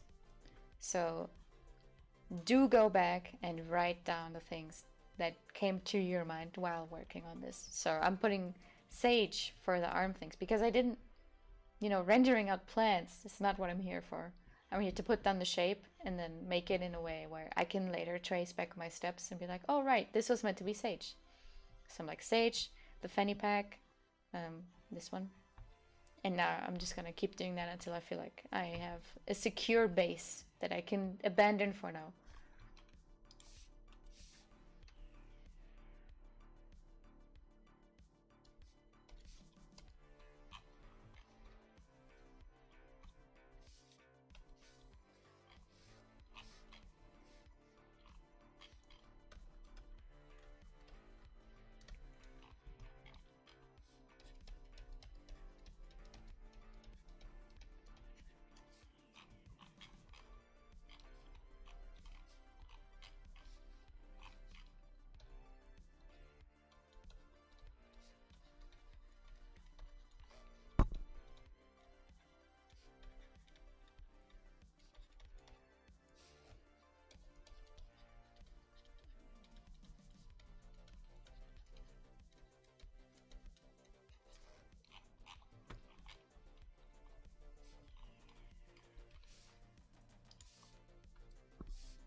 For this one, I also want to pick up the bandana motif again.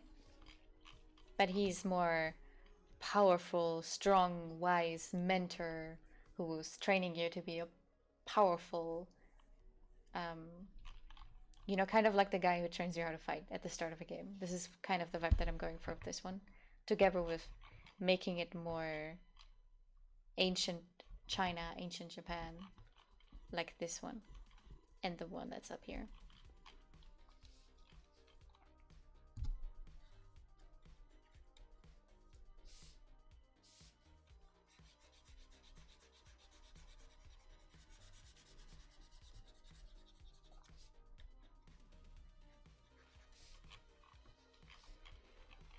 We want him to be reliable, but also quick and powerful. So I'm introducing this hair that is chopped off at a very specific length to have his head mostly be square-shaped, paired with the bandana that is a bit of a square, but at the same time also a bit of a triangle. Mix it up.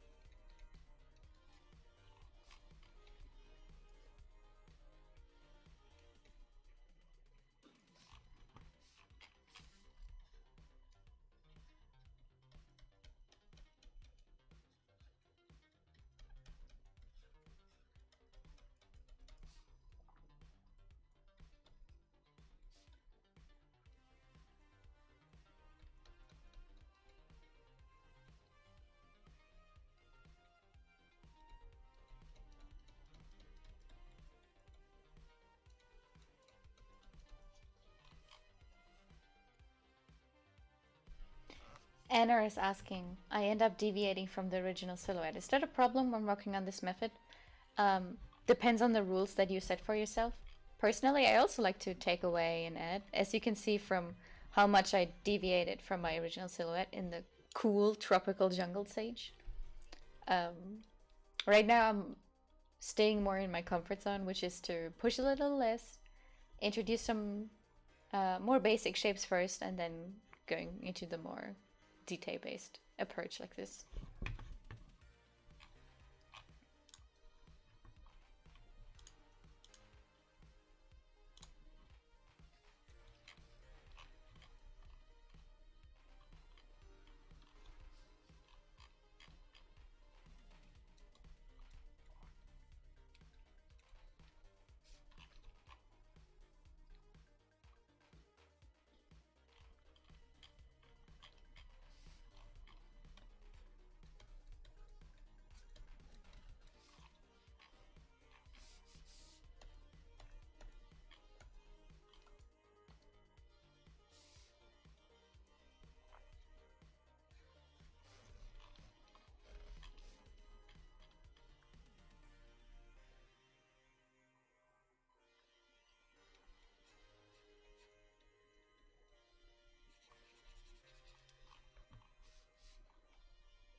Monkey.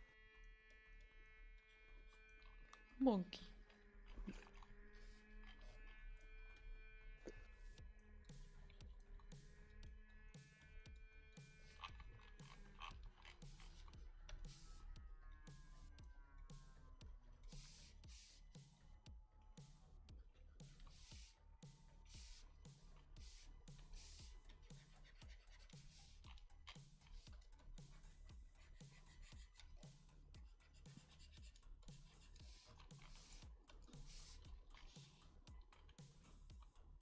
Stevie. Stevie, you're not really using the technique though. I did. I went on to the sketch. Oh, okay. I'm sorry, I didn't see. Either way. Overseer Soul asks, what's the setting of the brush that you're using again?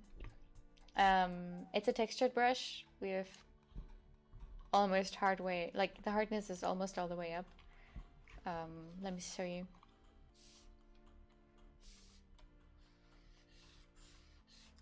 It's a round, so really the only difference from your average starter brush that is, for example, your hard round on Photoshop would be that I have some texture enabled.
has mastered the power of vapor.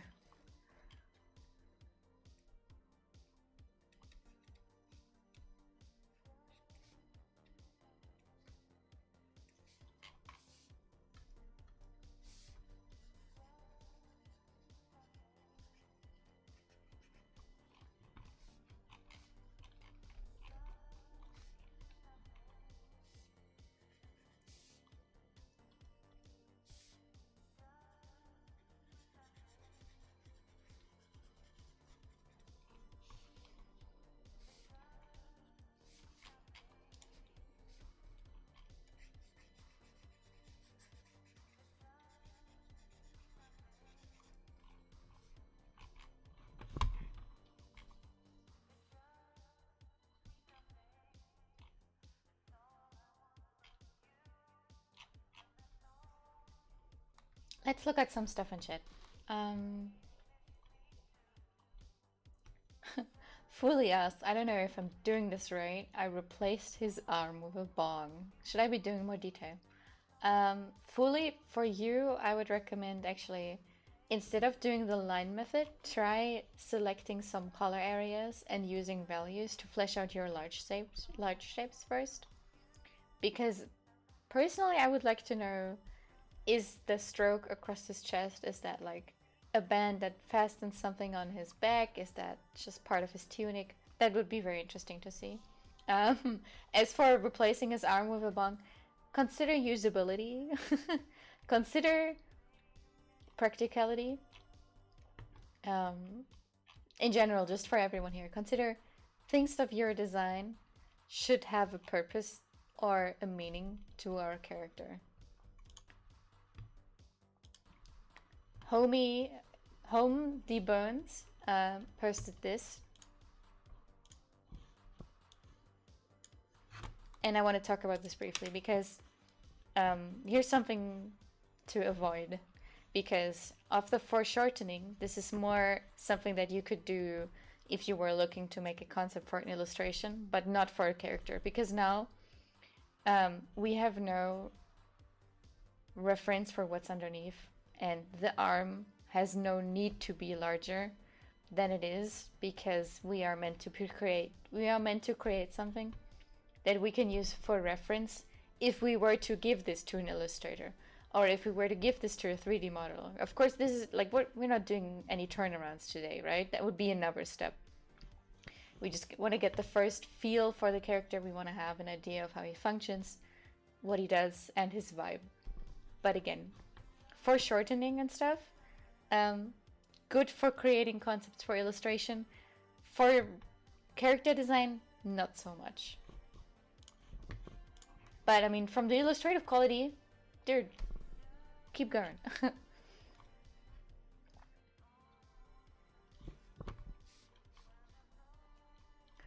Oh, okay, I see that you were trying to use the silhouette that I created. That's a very nice idea, actually. But yeah, that you saw the hand in this at all is very valuable. It's just that you really have to be careful with like having exaggerated proportions and stuff, unless it's, you know, something that is rooted in the design. Hello, Jeff. Thank you for joining us. You are a bit late, but that doesn't mean anything because this will be made available as an online video later, so don't worry about it. We are creating characters through a reference, silhouette, refining workflow. You're welcome to join us and just make a silhouette and then join us in working in the refining and making it more concrete step.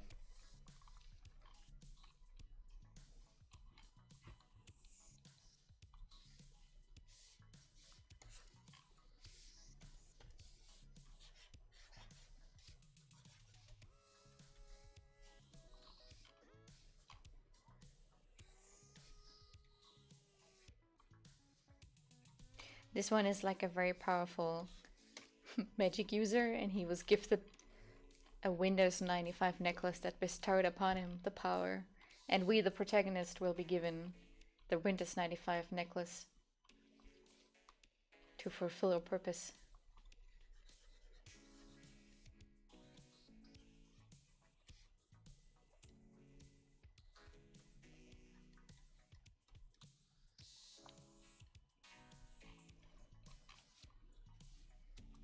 again, when you get these kinds of ideas, it's important to write them down, because you are not here to be sketching the Windows 95 logo. You are here to put down the base shape and then retain the information in another way.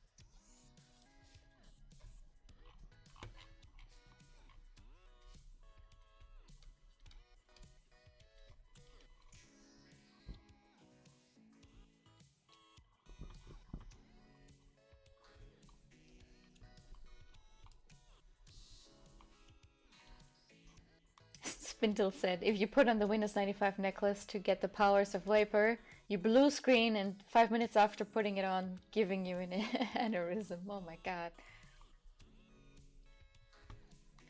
Oh, honey, I just saw your Honey D Bones. I just saw your reply. Good on you, man. Like, don't worry about it at all. I'm just trying to give you some pointers. A&R is asking about their silhouette deviation question. Don't worry, I will just repeat it. Not a problem if you had some issues with the audio. God knows that's just how it always goes. But when it comes to deviating from your silhouette, it's another thing that is related to the rules that you set for yourself. For me personally, I really like to do that because it makes me more... it gives me the possibility to go back and make it even more crazy and then make it make more sense. I don't know how to say this. Never mind. Let me think about this. Either you do not change the silhouette, and what happens is that you have some corners in your silhouette where you need to have a creative problem-solving moment because you don't know what it is otherwise. So that's very valuable. So that's the point to not changing it at all and making sense of the chaos that doesn't fit with your initial idea to come up with something even more creative. But there's also another side where you might find that you have 90% of an idea in your silhouette and there's a part that just doesn't fit with it. And if you are not using this as a crutch, if you are changing your silhouette to make it better, which of course you might not know beforehand whether it's better or worse, but sometimes you should give yourself that possibility. You should give yourself that okay to break the silhouette and add something or retract some of the form. Just be aware of the decision you're making, you know?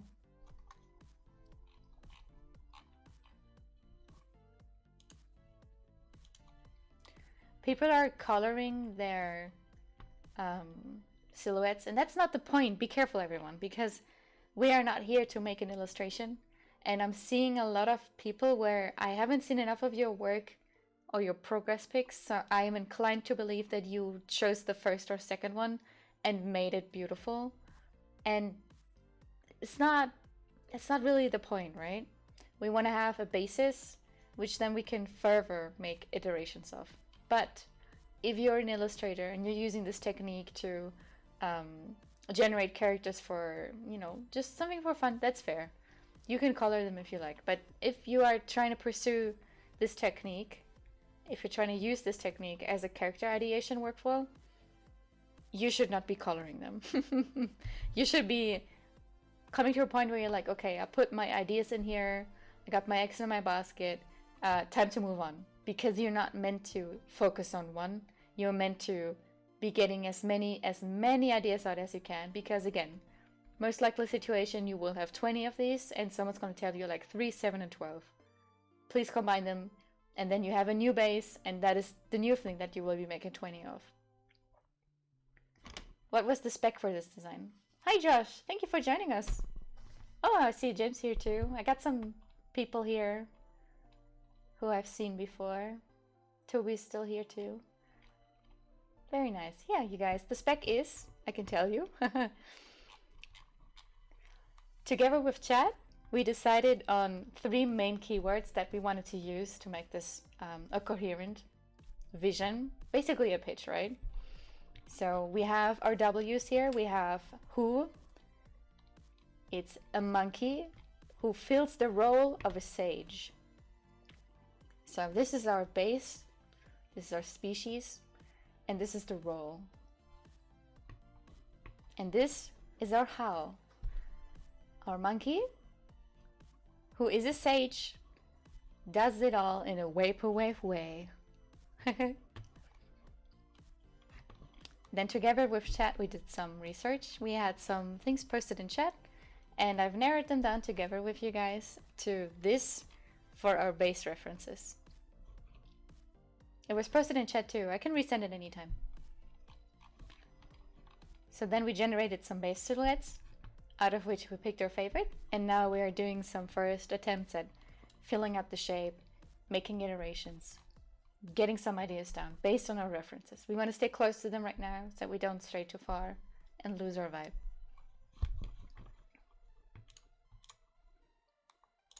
Nice, Toby, I like that. Spindle, I really like the amount you're putting down. Like whenever you post, I'm really excited because I see that you are taking it seriously when I'm telling you, try to get them all out. Put them all in, have a good time. So really, props for that, Spindle. Really good.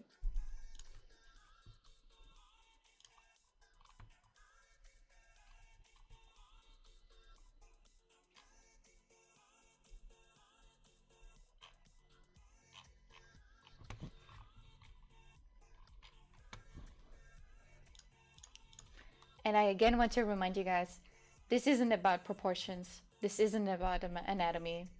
This is about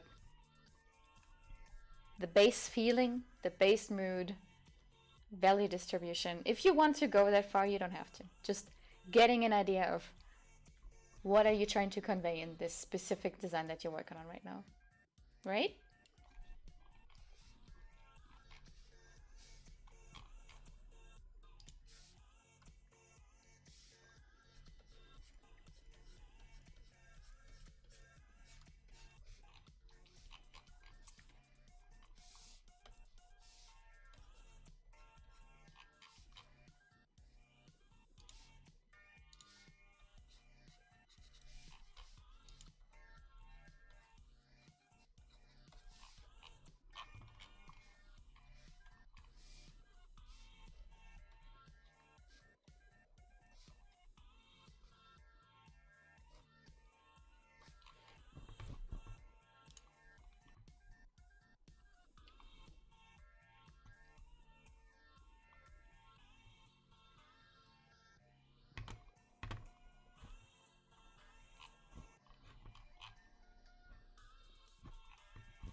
Fully, I'm seeing you have kept the bong arm. Okay. It's definitely less bong now and more something that I'm starting to believe could be part of him. So good job on that. Magic functions. So you're telling me the basis of your design, I'm gonna pull this up. So you are telling me that the base of his design, like the most important part, the focal point, is his magic funk shoes, and he uses his arm to channel and activate his magic shoes.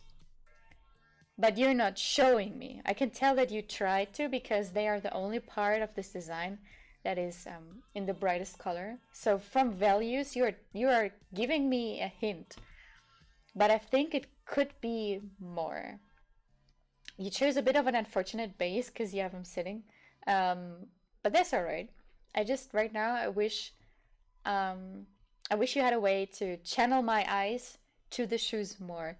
and give the shoes some design detail, because now is the point. I feel like if you want to keep working on this specific guy, on this specific drawing and this specific iteration, I would like you to make the shoes the most detailed part, but not in a way where I feel like the rest just hasn't been drawn, in a way where I can understand that something's up with them, something special with them, and there's a reason why we want to look there.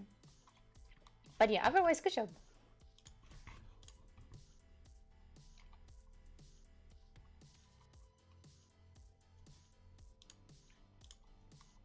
Good job, Annabeth. I really like where you're going with that. Interested to see where this takes you. T-Bot, I'm gonna pull this one up.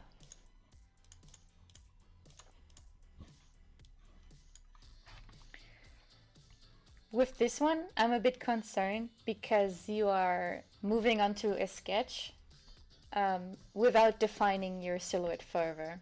And if you're trying to define your silhouette on the side in a separate layer, I'm also kind of concerned because now you might find yourself less likely to add some random mini shapes, like some spikes perhaps, or you could be giving him, I don't know, some clothing shapes that you then later have to problem solve into an actual design. By moving on from your silhouette, you are taking away the step in between where you add things on or take things away and make it more interesting and make it a problem. So you are telling yourself, if I don't ask a question, if I don't make a pauldron that looks weird, I don't have to answer it later. I don't have to figure out how the pauldron works that I put in as a silhouette. You are going right over to problem solving without having made a problem. And that is a problem. Because again, the reason we are doing the silhouette thing at all is to give ourselves these challenges that we have to solve, and then in the progress, in the process of solving it, we are finding challenges that force us to think differently than we usually would. We want to have things happen to us in the process of playing around with this guy, where it's like, oh no, this is not a shape that comes naturally to me. If I were to just sketch a person, sketch a character, I wouldn't put this there. I wouldn't draw that kind of thing. What do I do? Because that's when magic happens, right? That's when you come to the point where you're like, oh, okay, usually a pauldron doesn't have that shape, but if I put something on top of it, if I put an animal skull on top of the pauldron, then it kind of fits my silhouette. So that could be interesting, and that's the kind of magic moment that we're looking for. Hi, Dinky. We are doing silhouette-based character design, iterations, being comfortable with making many things at once and then later thinking, okay, which of these is actually worth sticking to? Basically a sequential workflow.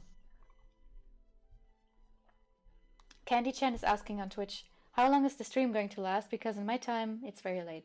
Don't worry about it, Candy Chan. Please respect your sleep. We only get one body.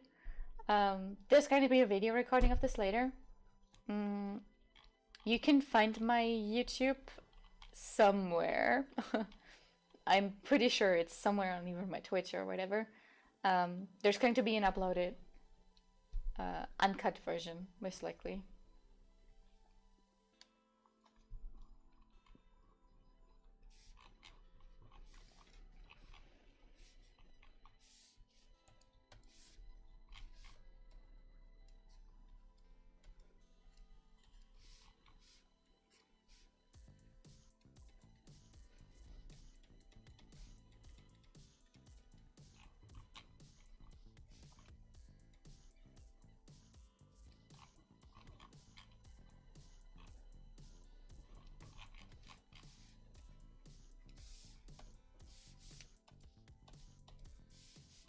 See what I just did right there?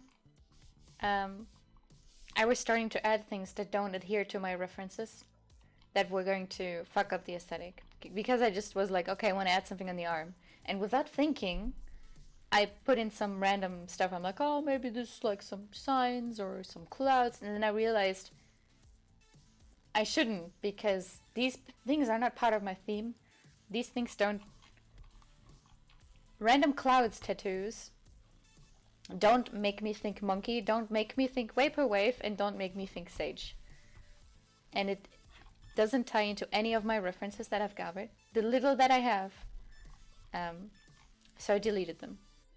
Because there's no need to pollute my design with something that doesn't work with the rest. Because if I allowed myself to do that, I wouldn't have to bother trying to make it a methodical workflow anyway. Space Dad says his powers are opening MS Paint and Encarta as CD apps in real life. Oh no. Actually though, you just gave me a really good idea.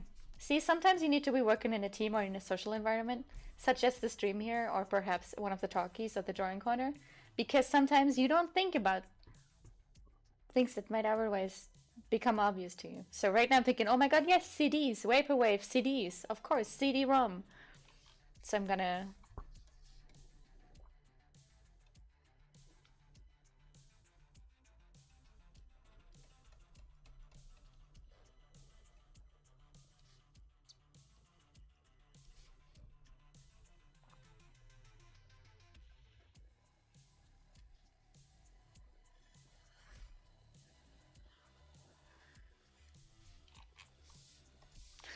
Oh no, circles. My line confidence on a tablet without a screen is gone. Down, I apologize.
Spaced says, hello, I am the Vapor. I am here to vape and wave your Windows 95.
Space Dad says, remember the corny, scary story of the Viper.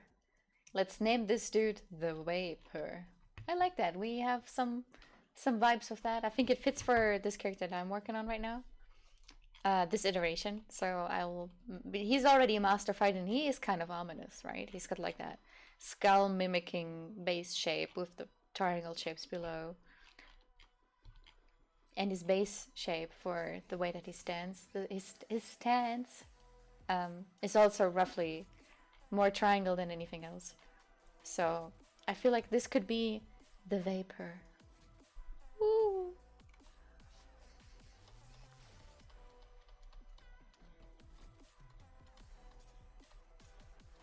But again, I advise against naming designs that you're making in these kinds of stages, because, let me say this again, you don't want to become attached. There is no more personality in a drawing just because you give it a name or attribute it something else, because all that's happening is you're building a connection to this design in your mind, right? And you're giving it more value than it actually has. That is bad, because when you show this to someone else and they weren't there when someone in the chat was, well, why don't we make it a play on the Viper and make it the Vapor?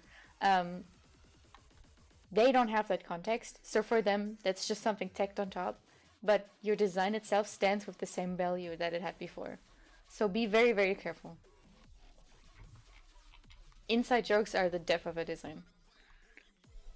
Same goes for story.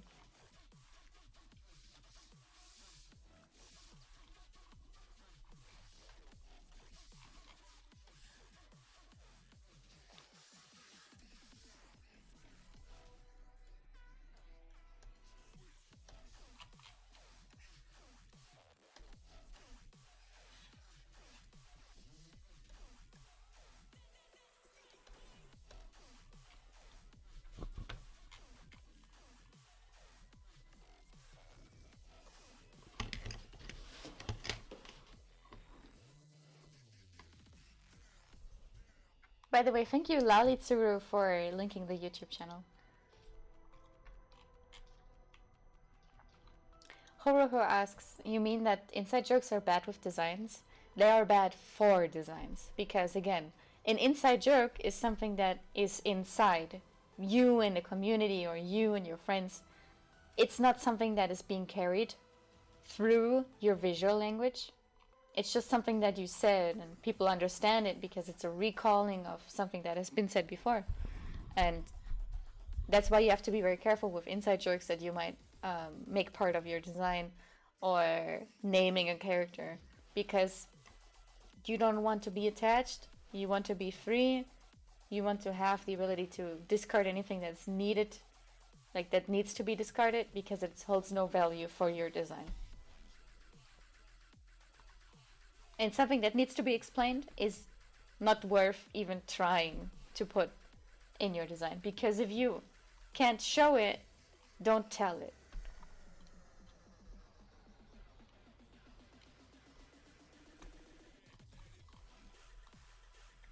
Elias, I like your base shape. I like the idea that you had this little cape moment. Maybe you can find a way to now post. Also, again, quick note, we are not looking to make an illustration.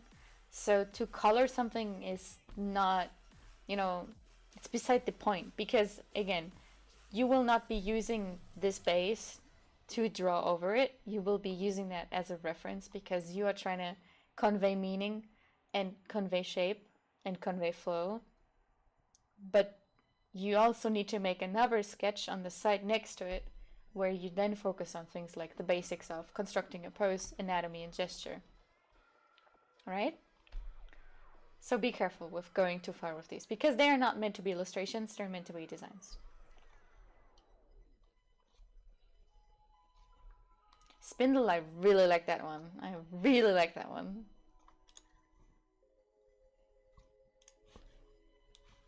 This one, really good. Love it. He's got a cool vibe. We've got a repetition of the kind of weapon that we see in one of our references. We have the CDs and the floppy disks. And it's obviously a monkey. Kind of not getting sage as in like wisdom and age, but I mean, dude, other than that, really solid. I like the shape language on the lower arms. You got the triangle, the power, and then, yes. I could be talking about this for a whole hour.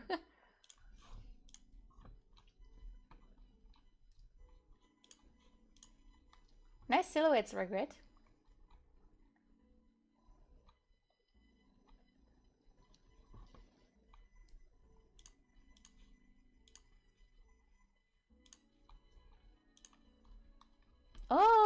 then these are really nice. I like where you're going. They're very, very free. They're very adventurous. And that's really what we want in this stage, because you want to have as many completely different attempts as possible. So then later you can have a moment of collection, be like, okay, me, my art director, or my friends, or whatever this is for, you show them and make a decision together, or they make a decision for you. That's mostly what it would be like in, you know, the industry. But what's very important is having that diversity, and you're showing me that, so keep going.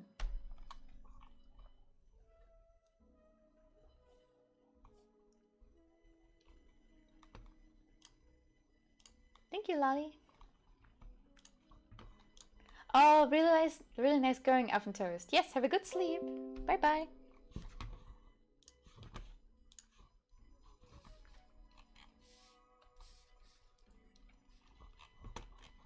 I think I might cut out the third exploration just because it's getting kind of late and I would like to get to the sketch part before I actually have to stop this.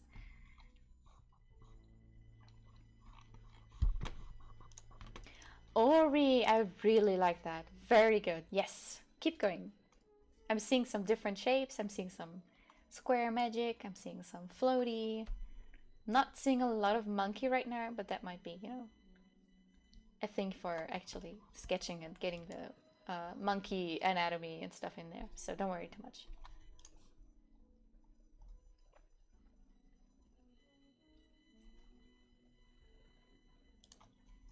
Oh, Horoho! I like that a lot. You have some contemporary references in the fashion design, which is a very good idea. I think you could push the instrument idea a little more. Right now I'm kind of getting didgeridoo, but not really, which then makes me think, why does a monkey with some liane, like vine-looking plant have a didgeridoo made out of the plant that looks more tropical? I mean, I'm getting tropical from a stick with some leaves, so that's a stretch, but I think you know what I mean. Could be maybe a flute instead or something like that. But again, this is up to you.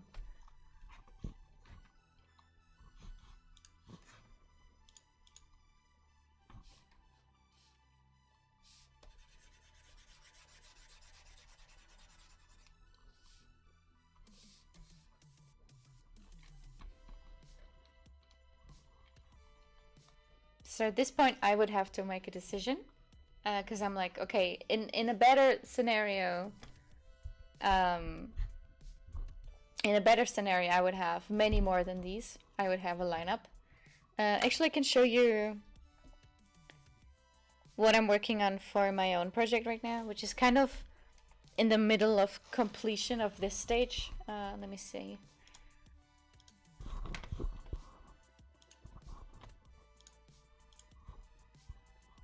Good night, Elias. I really like that some of you guys are going into a more cartoony vibe. It works very well with this prompt.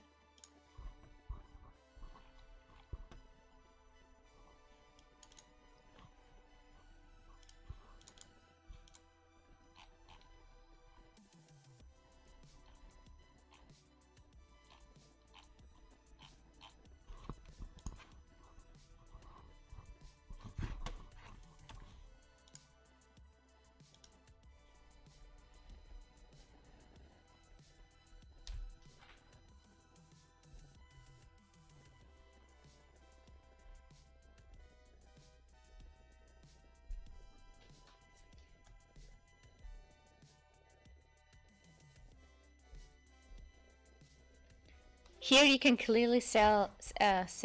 Don't be selling anything.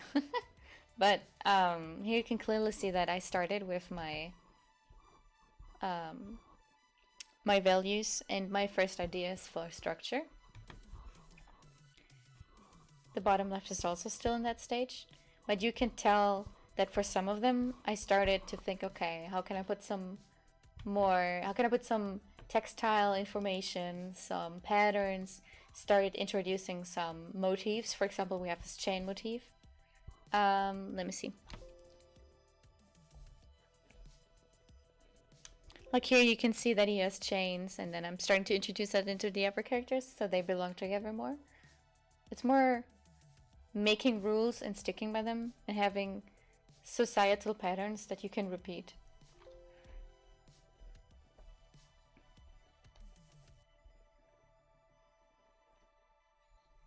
You know? I think you guys get it, okay? So I'll just put this away.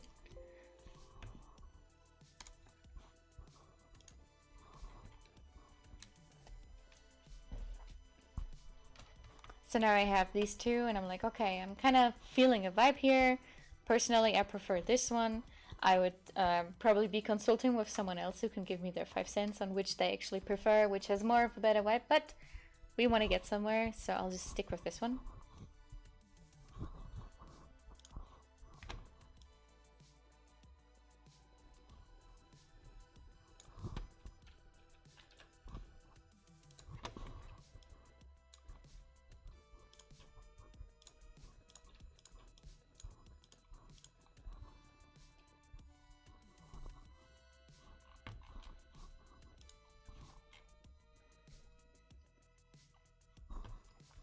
So at this point, I would make a new canvas to focus on him and him alone.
So at this point, I'm separating my workspace from my design, because this is, again, for reference. We don't want to be dependent on this. We want to construct the pose organically.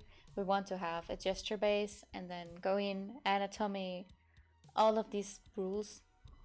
And if you start by trying to force them onto him, you will be causing yourself a huge lag in time. You don't need to be fixing errors that you didn't even know were there. As with many other types of art workflows, just do it all over again, because usually you will have an easier time, you will be learning more, and you will have a better result by a landslide.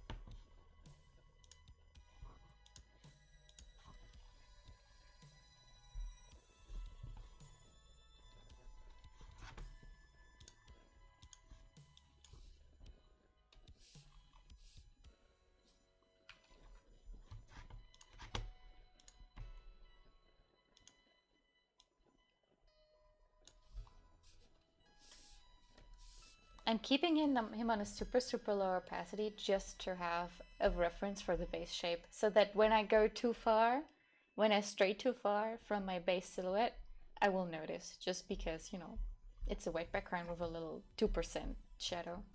Should be fine.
You guys really threw me a curveball. I thought this part would be the easiest, but I'm over here like, dude, chimp anatomy.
Aw, Millie.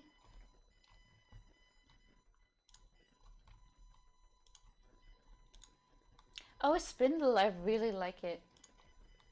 Personally, I feel that they have a very different vibe as,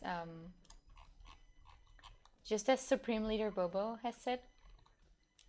They feel like they would serve very different purposes in a storytelling setting. One of them is more, I kind of want him to be a hero. I believe in him, and he seems very powerful. He would be very good for a protagonist for like a jump and run video game. That's what comes to mind.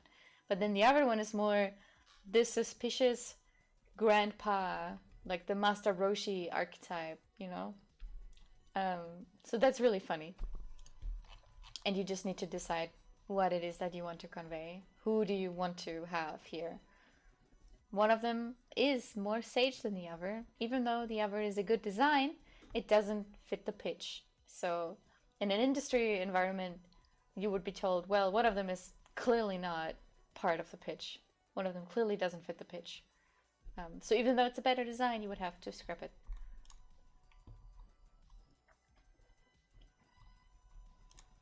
Oh, A&R, I really like the third design, the second one on the right side that you have. He is super clerical, he's super spiritual, and I love that. It could be a circle piano.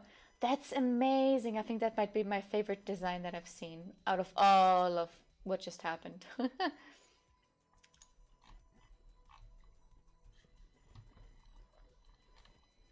Shady opium smoking grandpa.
I love this music. Space Dad, thank you so much for your idea.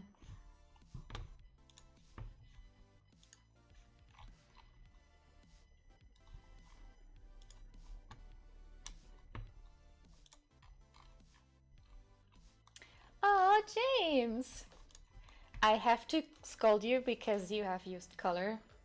But I'm seeing that you used it also to distribute material and show textile information. Well, not textile, but you get what I mean.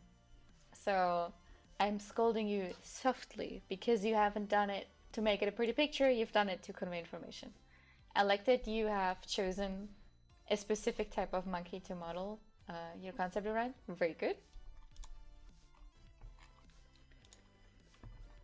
Samu, I like that as well. I really like that you've exaggerated your proportions. The idea of a musical instrument, I'm seeing that a lot, and I really like that you guys are going for it.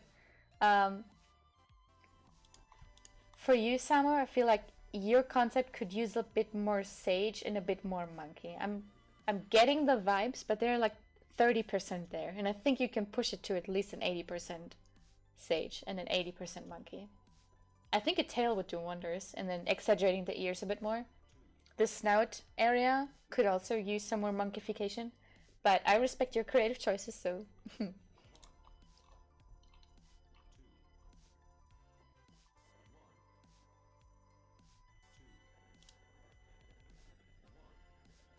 Oh, nice. Thank you for sending your references as well, James.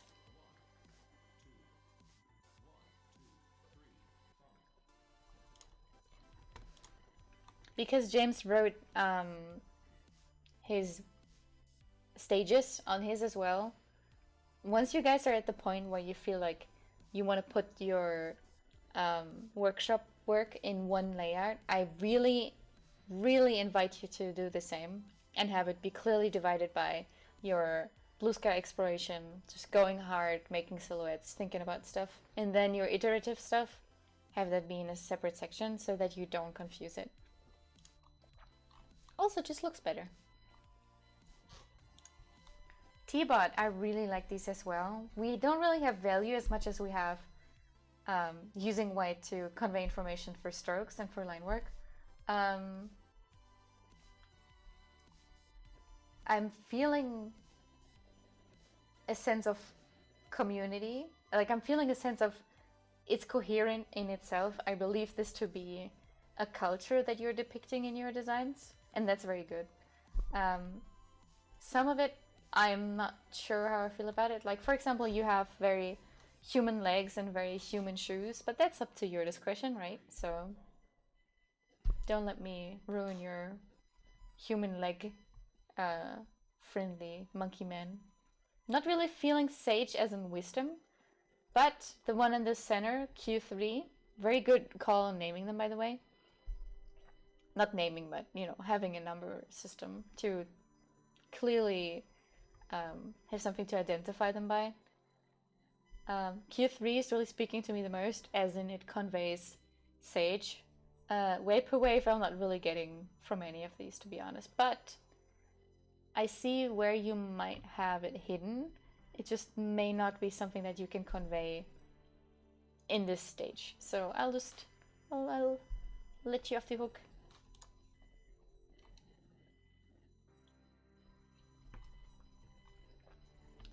Exploratory is what James used for his first, just getting ideas out.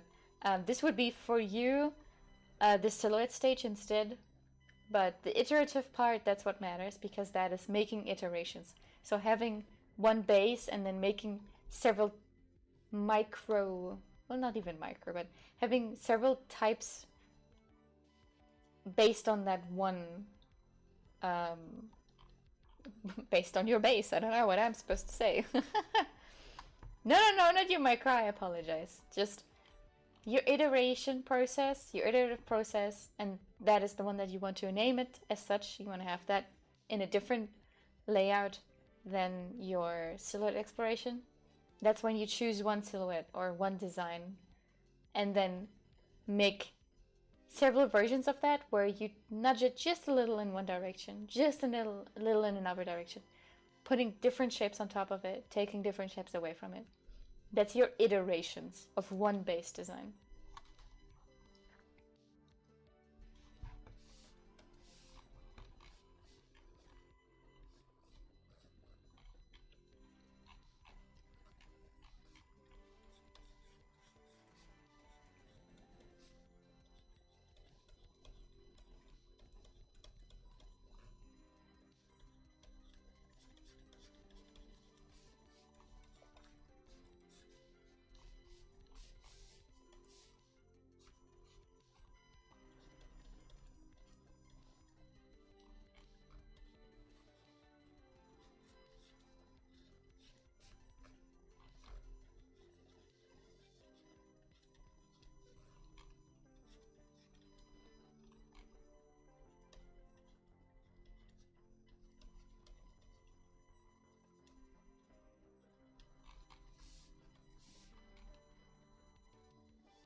Why does this monkey face kind of look like Ethan Becker?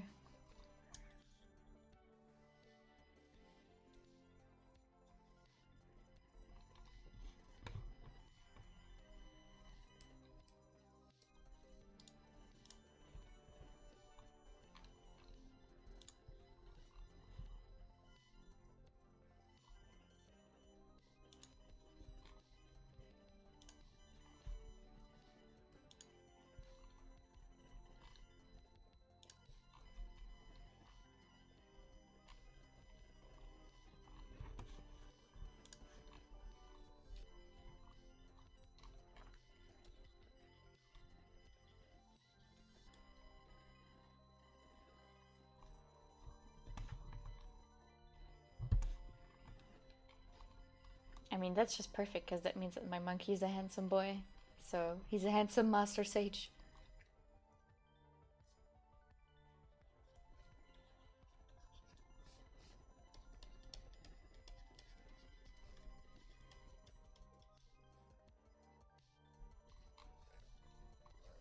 Listen.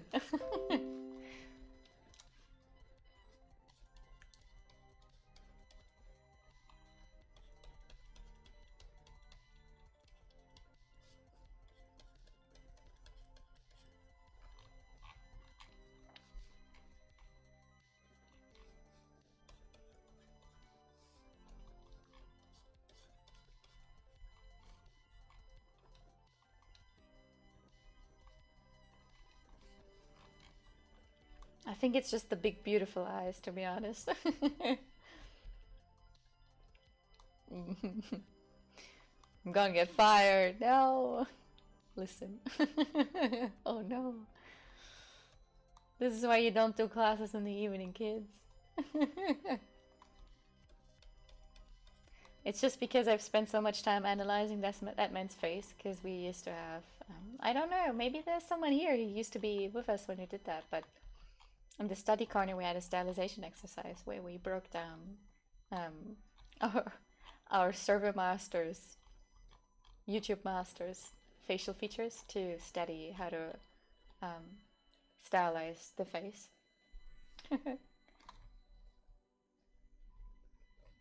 We don't talk about that, e-girl. We don't. That's illegal.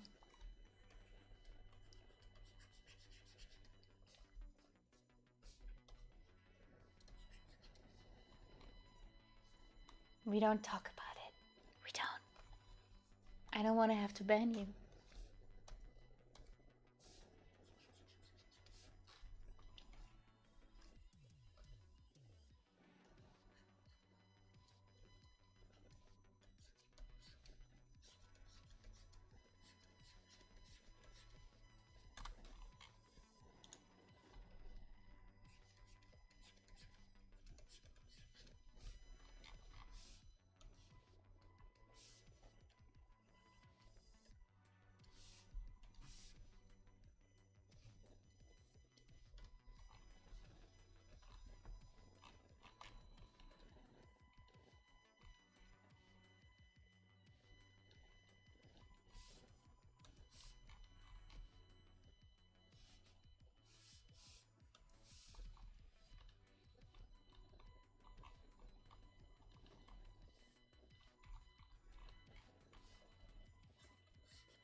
Oh my god, the monkey you guys posted in chat.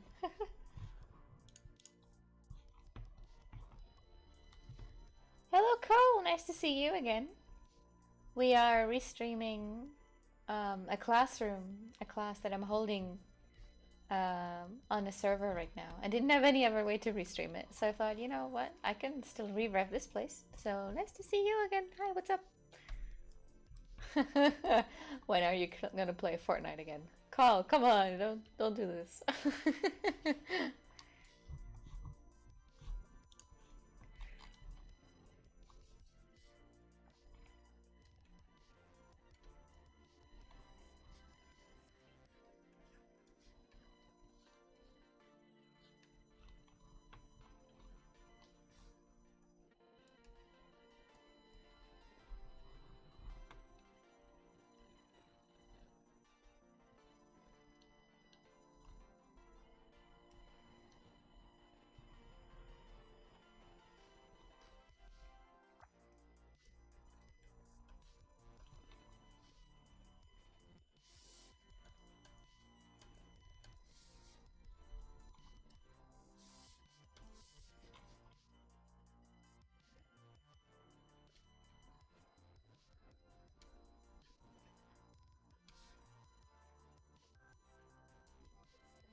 Oh yeah, Cole, I actually am streaming on Discord. It's just that there's an overflow limit of 50 people, so. But we are almost done here. Hell yes. I think I'm confident that this is good enough for a first sketch. How are you guys? Are you ready for the review?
I'm just doing a quick shadow mask right now to get a feel for his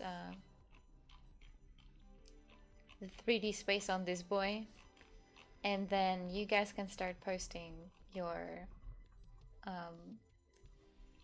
you know, just how far you are, and then we can talk about that for another like 10-20 minutes, and then I think I'm gonna wrap it up. So if you're not interested in the review part, have a good night. There's gonna be some more classes later. I think Space Dad is hosting a rhythm class on the human head, so definitely check that out if you'd like.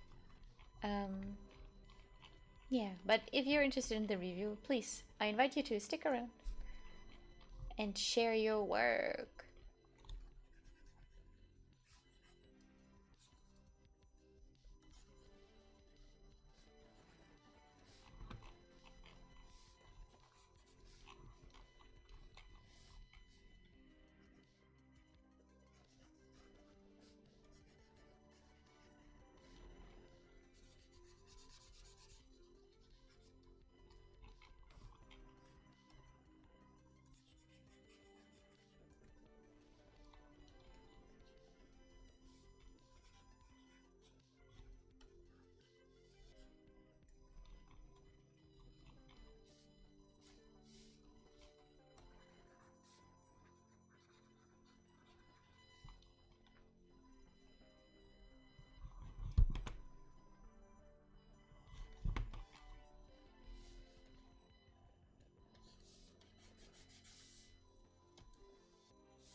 Okay, I think this is a good point to stop.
Okay. This wraps up the demo part. Thank you for being part of my creative process, and thank you for pushing me out of my comfort zone. Mr. Monkey, he is wise, and he is vapor.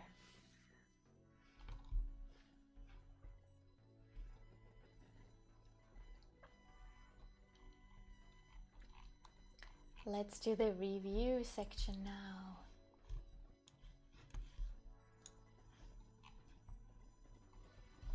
Don't make me regret opening this on stream. I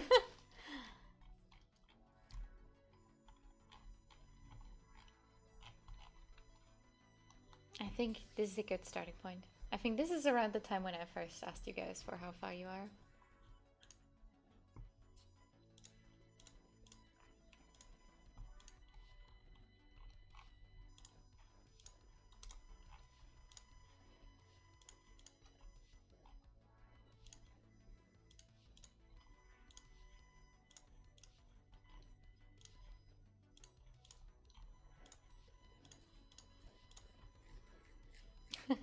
Don't diss me for light mode, please. I apologize. It's over now.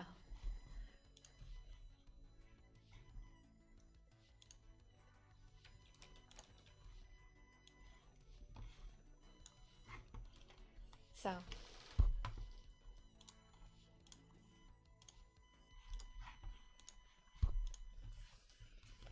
Okay, I'm closing submissions now. Or does anyone else would like to have theirs be talked about? By the way, I am opening the floodgates. From now on, I invite you to take part in the discussion. I would love to hear your feedback as well. Maybe you have some things to say that I don't.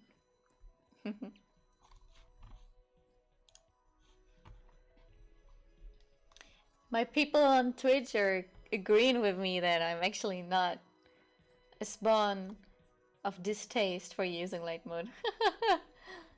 Thank you, Dev. I know, right? Carl, by the way, Studium läuft sehr gut.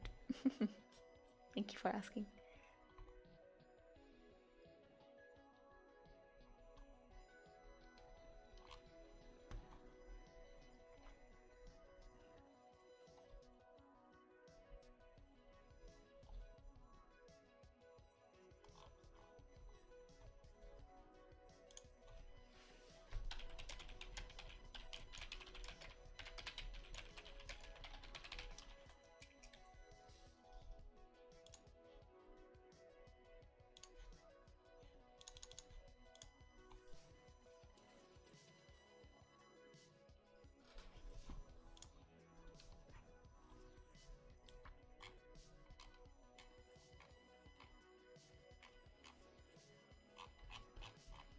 Okay. Neon Discord mode. Oh, Josh! Hell yeah! Let's see.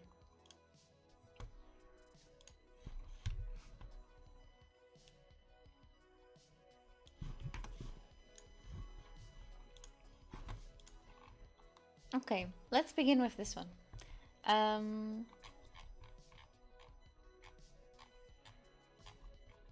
For the future, whenever you hand in a file for review, I'm just saying this because I have I have had this issue before in study group, so I'm just telling you now. It would really be so helpful if you could name your file before you send it with your Discord username, because that way it's much easier for us to always know who we're talking to. I respect it if it's something like, you know, you do a copy paste. I do that too, so don't worry about it. But if you save it anyway, it would be really helpful to us, whoever's leading class at the time, if you could do that. Thank you.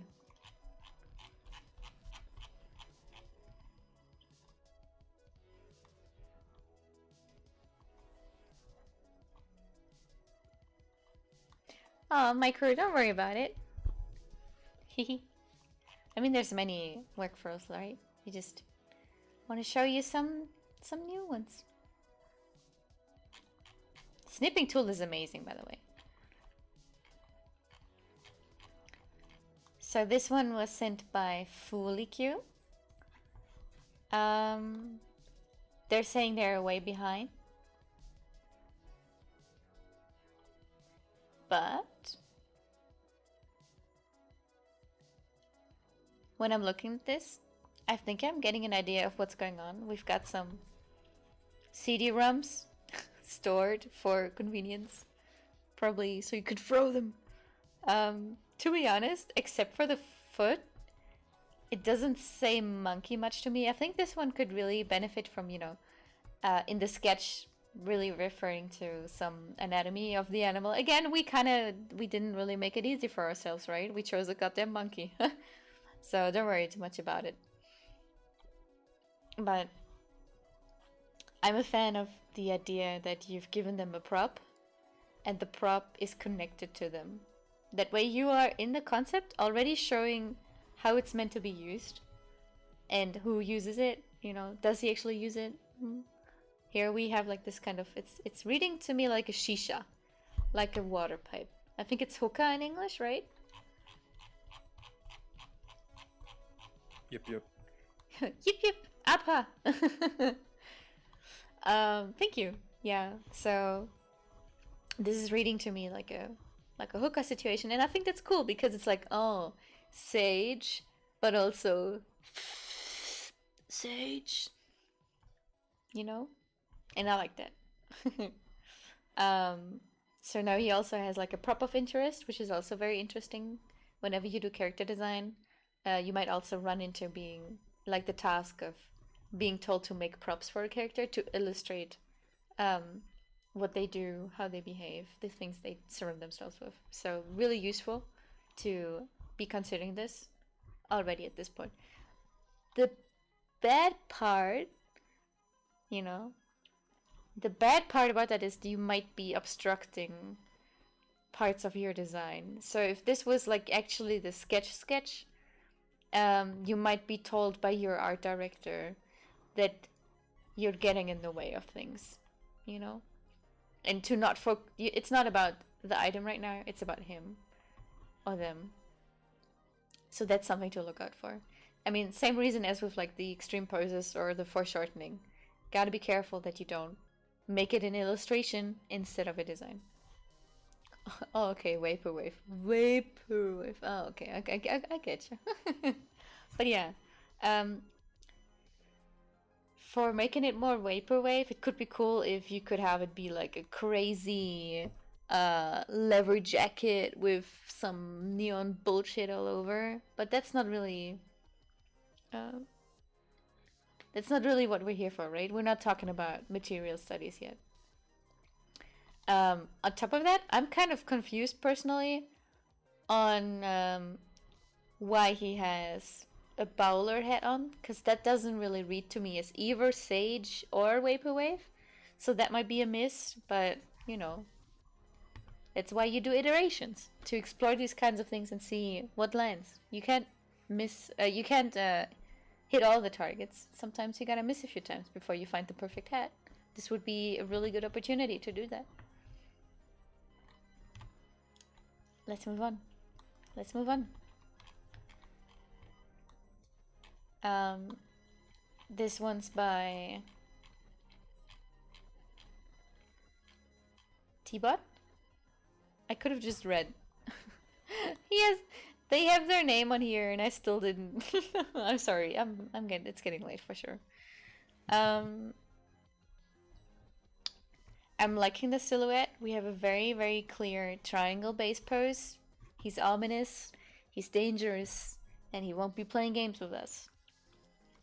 I love that about him. He has a guitar weapon. That's so charming. That clearly reads Vaporwave to me. I can just imagine this in like a clear pink, right? Right away, the one thing that I would have liked to see would be more values. Because right now, we really only have our silhouette, and then it's like also line drawing, and it's also with a little enviro. It's like there's a lot of things that are started, but the thought hasn't been finished. this is okay if you're working for yourself. If you have an AD or something, and they tell you, please make it, you know, a value drawing. Please make it this, make it that. It wouldn't be very wise to then have these parts where you have the dark color for the silhouette and you scribbled in some details or some structure with lines, because you're already giving me value here. So why did you stop giving me value here? It makes me think that this is a black wrapping. And if that is so, then personally I would be like, why didn't you make this maybe like a mid-tone to make it stand out against the skin of our character? Same goes for here, because I'm not sure if this is face paint or a mask, and I feel like those details could have been nice if you had either made it more concrete in your layout, in your sketch, or you had given me the information as text. Because I really liked it about this. That's very nice. I appreciate that. You clearly told me they believe in a CD god, which is awesome. That's a concept. I can work with that. With another CD moment here. And then the backpack is also circular, which picks up our motif of the circle from the CD again, which is great. Looks like it's ready to attack. And then we have another CD DVD here. I'm thinking, is that like at the end of their tail? Like this part isn't really clear to me. Same as with Fooly, I'm very, like, I think what gets you, or what gets some part of this, is the monkey anatomy. Because I cannot tell for sure what this is, and I'm pretty sure you tried to do like a proper foot here, but maybe, you know, it's probably not just, it probably just wasn't your focus, so that's fine. But yeah, really good. I like that you have done something, you've conveyed something, and that's what matters, right? Again, by the way, amazing that you put your name on it. Like, so good. I wish there was people were so smart as you. Thank you. Anyone else can, by the way, chime in and give their 5 cents. Like, if I'm wrong, if you think you hold a different opinion on this, please go ahead. I'm too scared to. No, go ahead. You'll bite. I will not, for I am not the monkey sage. Oh.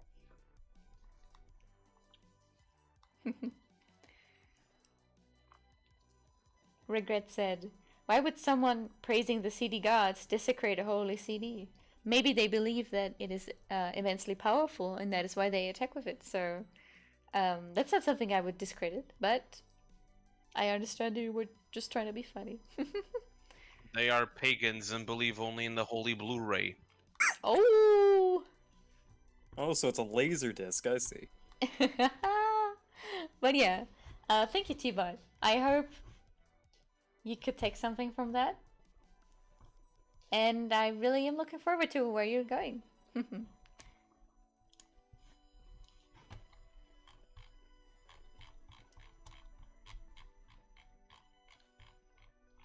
This one is by E-Girl.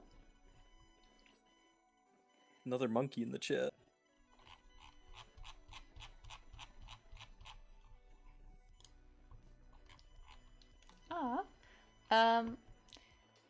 E-Girl, I'm not seeing monkey.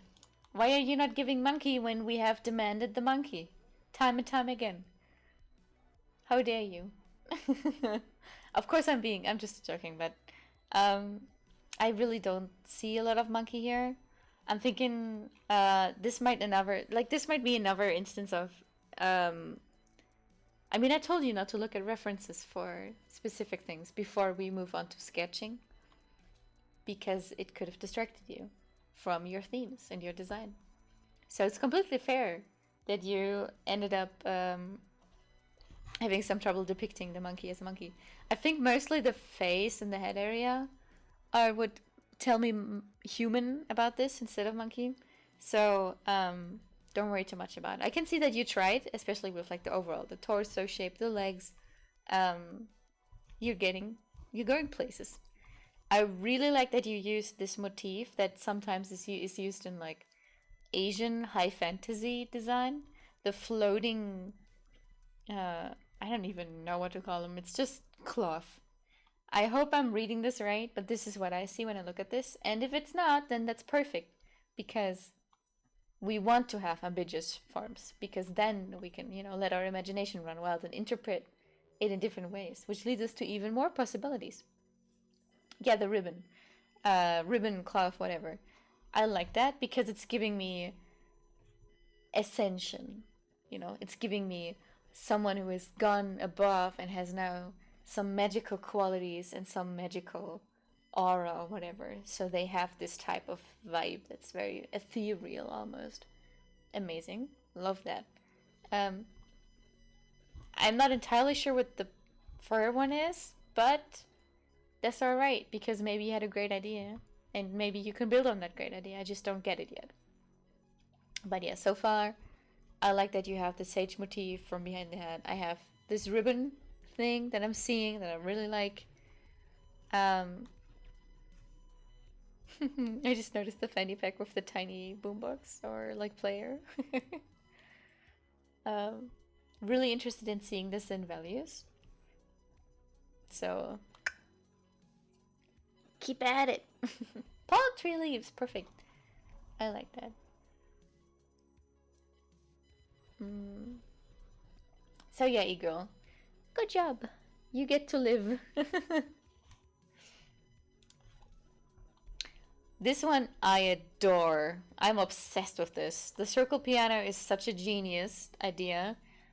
I can just imagine it fully decked out in fucking holographic ivory. And I adore that. It's so good. It's so good. I adore it. We get a really nice hand posture that also gives us the personality of our character. But, here's the but. You also didn't follow the technique, and instead you just kind of used the silhouette technique for your base shapes and then immediately went into sketching. There's no process behind this, so I'm kind of feeling like you're giving me something beautiful, but the way that you got here was by not respecting the process. And that's sad, right? Because we're trying to add another workflow to our arsenal so that we have more options in the future. Right now you're just showing me that you're very good at sketching and you've found a new way to lay out shapes that are part of the character, but it's not the character, I really would have liked to see that. I also would have liked to see some iterations before you move on with this one. But that's fine, right? All of this is fine. These are things where I'm like, I would have liked to also see that, especially at the end. But it doesn't change the fact that you made a very, very beautiful product. And I think you are actually the one who probably took the most time considering for like what it is you want to actually put in there. Because I'm getting monkey, I'm getting sage, and I'm getting vaporwave. And I'm getting all three of these very clearly. So don't take it too harshly. Again, absolutely obsessed. Love it. This could go far. Especially this one concept and like with the pose and stuff. You don't even gotta be changing much. You can just go ahead and make this a beautiful boy. So yeah, I'm really excited. If you actually do manage to continue on this, if you feel like it, of course, I would love to see the result because it's beautiful. And I'm sure everyone agrees, right? Because look at this boy. Please finish it. He's so beautiful. And I'm very happy that I managed to inspire you to get out of your comfort zone. Because, dude, you gotta keep growing, right? I definitely felt the same, so. Hell yeah. Thank you. Circle piano is so smart. So smart. Sometimes it just happens, right?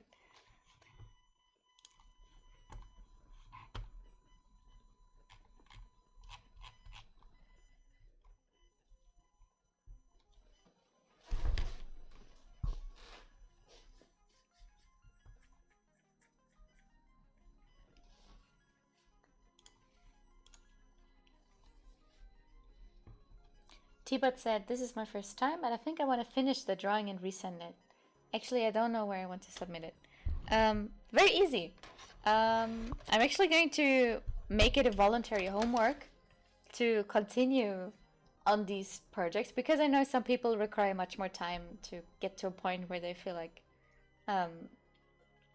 it's worth it moving on to a sketch phase, or it's worth it doing iterations even with even during the sketch phase and going on and trying new things. And that's great.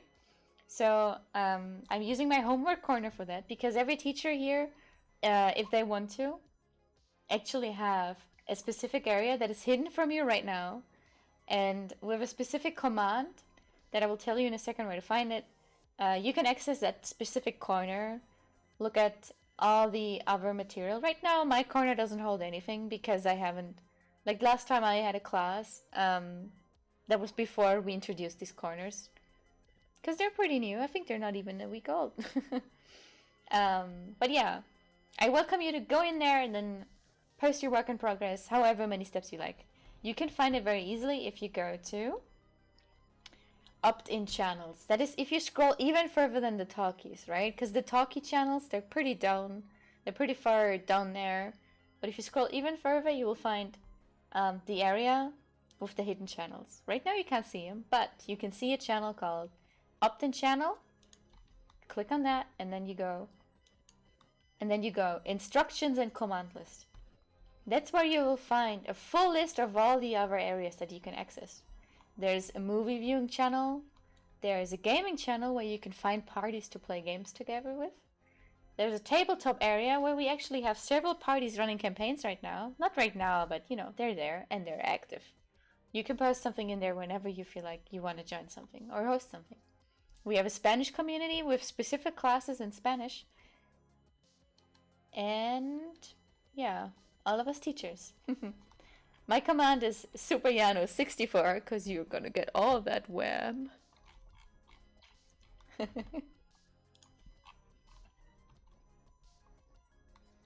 Thank you, Igor, Typed for in chat linking. so you can see it. Hell yeah. Very nice. Thank you. Yeah, I think I'm...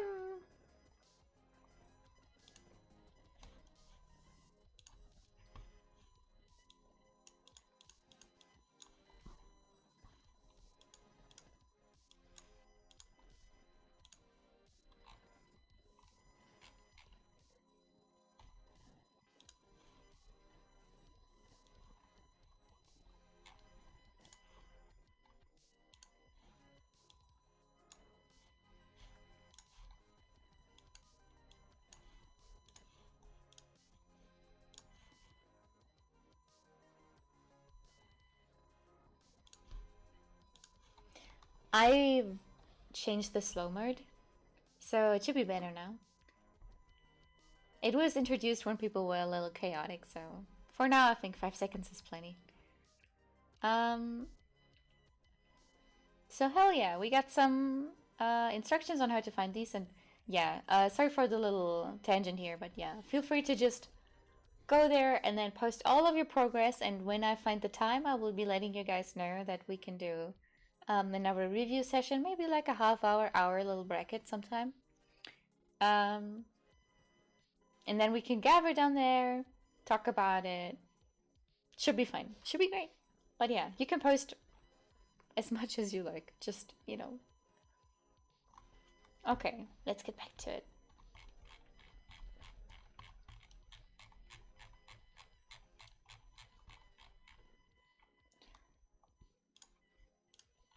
This one is by Rian. First off, you haven't really followed our workflow, but that's fine. I see that you probably just felt inspired and you were trying to do this kind of thing on paper, so don't worry about it. I can tell. It was probably hard. Yeah. Yeah. Don't worry at all. But just from a design perspective, I'm gonna just handle this um, as if this is the sketch that came out of it all, right? And I gotta say, I like the vibes because we get monkey. It's a wise old man, kind of grumpy. Love that. Perfect. You're giving me sage. We have the wraparound cape sort of situation. We got the large balloon sleeves. Well, not balloon, but you know, sort of reminiscing a kimono sleeve almost. Oh, I'm starting to understand what you did, and I love it actually. The Windows staff that is like an opened Windows window with the toolbar and the pixels escaping. That actually has a lot of potential. That could be very, very beautiful if you took it to like a level of finish where we can see like the color harmony, and it will probably be glowy, I imagine. And I love that. I feel that is amazing. So, bless you. I love that. The hologram diamond, nice touch, but it feels kind of pointless, you know? It's a bit, we already have the staff as our focus point, so I'm thinking like, I'm not entirely sure where the hologram diamond thing came from. I'm not sure where it attaches to his outfit. But you could probably fit that in as like something that he carries on him instead. Or someone said to put it over his head to make him a sim. How dare you? But yeah, I really like what you did with the staff, and I'm almost feeling like you finished the monkey and the staff, and then you were like, it's not vaporwave enough, and then you tacked on the hologram diamond. That's what I'm feeling might have happened. Oh, okay, you said exactly perfect. Because you were doing great. You could have instead just given him like sunglasses on the top of his head, like a little small shape. Because right, we have the large, the medium, and the small. Our large right here is his beautiful beard and his staff. His medium is his outfit and all of this, and that's great. And then you could have given us some more smalls to tie it all together. But hell yeah, it's looking really good. I want to see where you take this.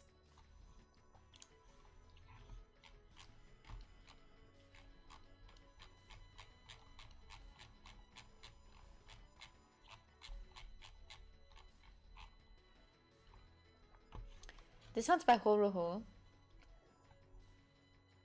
Horoho said, I could make his hair look a bit more like vapor and maybe even give him a pipe. The vapor effect on his hair would look glitchy. To make it clear, it's referencing the old Windows logo. The pipe would curve like his hair curl, I don't know how else to call it. And the hair curl, by the way, is a reference to those Roman busts. Oh, okay.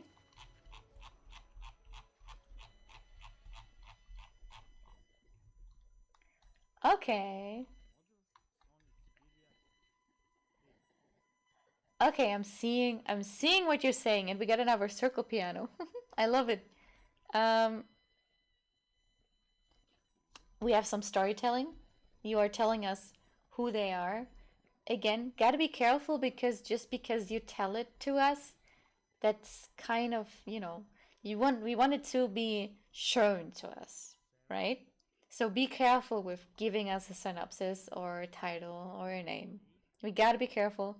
You want to have it be shown, not told. That's really what we're going for here. So when I look at that, I'm thinking it's like an Aladdin situation where he has like a circular thing that floats and he can fly around the world. And it's also a key, like a keyboard, a circular piano. And it has like these two things, like the palm tree shapes. Could almost be like a propeller, you know? What if these were like on the sides of the circle and he could like fly them like a double-bladed, excuse me, like a double-bladed helicopter. That would be very interesting, right? I like the idea that you have with the 95 logo and the XP logo and whatever. That's actually a very good idea. What I'm concerned about mostly is really, I'm not seeing monkey. You know? Okay, someone in chat said, wouldn't the story impact the design? Absolutely it does. But the thing is, in design, if you have to tell us what they do and who they are, then your design doesn't work. Because we want the design to speak for itself. You know? Do you get it? Because you're right, you need to have an idea of who they are, but at the point where you show it to someone else without context, you want to have the ability to convey that without using words. So that's really my gripe with this.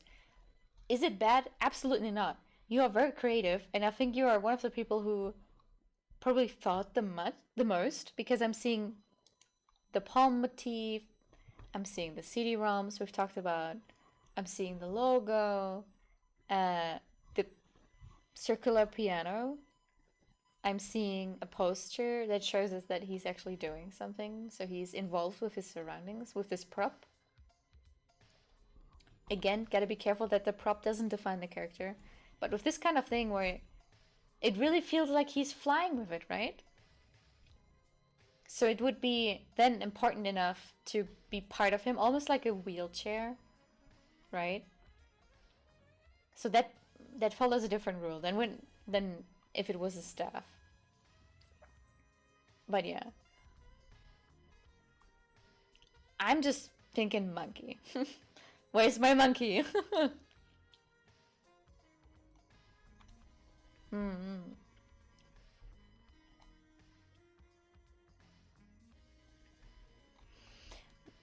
Coffee Soda just asked in chat, sorry, what do you mean by make sure the prop doesn't define the character? You want to have a prop that tells a story, that has a purpose, but we don't want that prop to overpower our character design. We don't want the prop to be what tells us the majority of things about the character, because if it does, then we have failed in making our character stand on its own. It should always be a supporting cast kind of deal, you know? Unless, of course, you have a character like... There's exceptions to this. Of course, there's always exceptions to these kind of things, right? I think in League of Legends there's like characters that have been corrupted by their weapons. And in that... From that point of view, it changes, because the weapon is in direct relationship to the character itself on a different level, right? So in that case, it's like, okay, clearly the prop is very, very important, and it is part of what defines them, but not in a way where it is because we have failed designing the character, but instead it is because the character has failed being themselves and are now in a very specific relationship to this weapon. I think in League it's more parasitic, where the weapon basically is taking the human as a host. So that's how these work. Sorry, something like that. I'm sorry, you guys. I'm not a League connoisseur. But in these kinds of situations, of course, there's a very different symbiosis between weapon or prop and character. But usually you want to really be careful, you know? Sad Girl actually just posted a very good example of this. When we see a lumberjack, we should know that it's a lumberjack before he has the axe in his hand. That's a very, very good example. Thank you, Ego. Right? Because we can have the lumberjack wear a red and black flannel and be very built and have a beard and, I don't know, hat, beanie. We're like, okay, these are all telltale signs of this could probably be a lumberjack, right? So, very good example. Thank you. Anna Befast, does it count as following the process if you go back and redo the silhouette with a character in mind? The character in mind being the one you semi-developed from one of your original silhouettes? Basically what you're doing there is you kind of just... You have made your original pitch more concrete. And you can do that. You can have a more concrete pitch and more concrete idea of what you want to do. But then I wouldn't go back and change your old silhouettes. I would put them aside and just start new. Because, right, you will always come across situations where you feel like you're done, and then someone tells you go back to the beginning, but with this new information. That's kind of what you're doing then, right? So it's very good practice to then approach it differently with some more knowledge that you didn't have before. Don't worry, Coffee Soda, don't worry. You're welcome. It was a very good question. So yeah.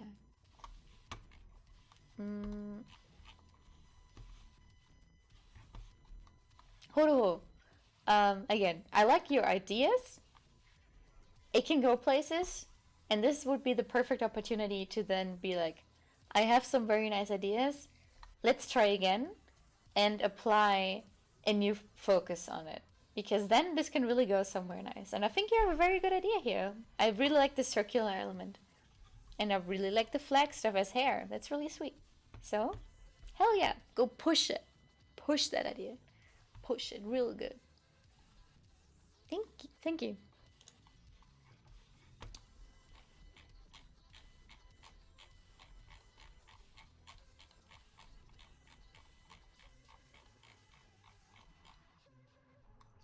Oh, it's Spindle.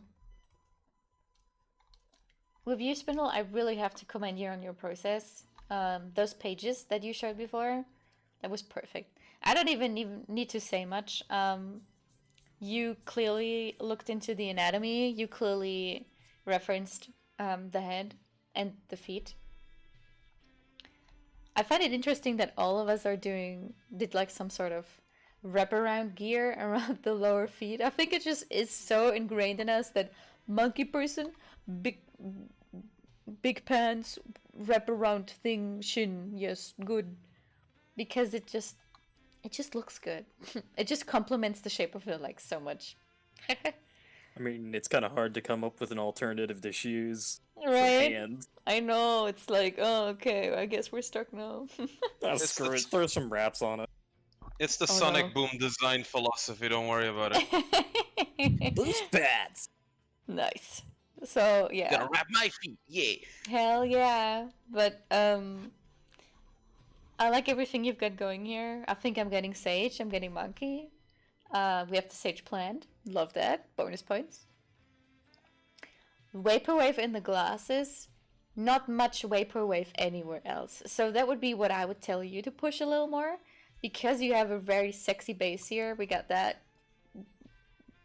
Sort of like the Master of Roshi, right? I really like what you said before. That it's like perverted sage smoking bastard monkey or something like that. So I really like that. Really The nice shady touch with opium smoking grandpa, I think that's what I said. Yes, it's perfect. The shady grandpa smoking a fat bong of sage. Anyway. But yeah. Trust him for sage advice. I would. He probably knows the right trees to shake. But He's really up there on the knowledge already. He's really soaking it in. At this point. Yeah, really high up there, huh? Yeah, really high up on the chain. Yeah. But yeah, I really like him. Just give me some Vaporwave. Give him like some bastard tank top with a 90s print on it or something. You can come up with something. I know you can. So that's what I want you to do. It will be done. Good. Eventually, not now because my wrist's killing me. No, please take care. This has time. Like, my homework doesn't have a deadline, so once I find the time to host a review, I'll let you know beforehand, and then you can see if you're done. If you're not, you can always just ask me sometime else. Or maybe you just do it and you don't feel like you need feedback from me. You feel like you are done. You did your best. You are good now. So, don't worry. No deadline. This one's by... Oh, man.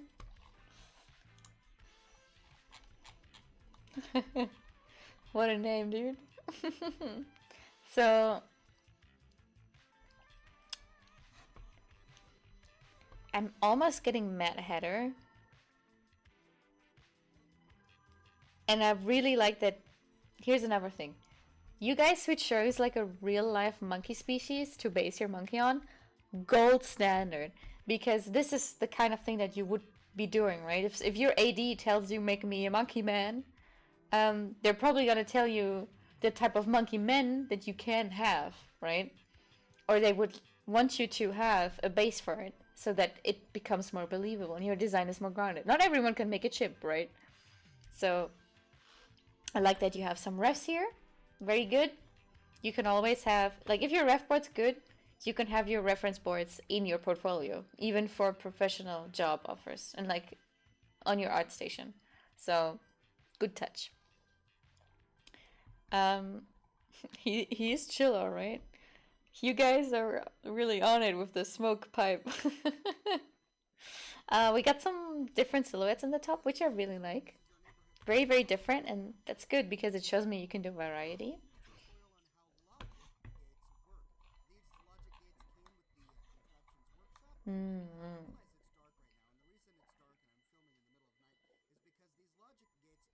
Yeah, I like this. I don't even have that much to say. Right now, I feel like this could be taken to the next stage where we have him in a standing position so we can see his design more clearly. I would like to see him sketched. And when it comes to our 3 parts of the pitch, I'm getting Sage from the large hat and the cape. I'm getting monkey because it's a monkey. I think I can see that. I think you could push it a little more. You could have him, if you want him to be sitting.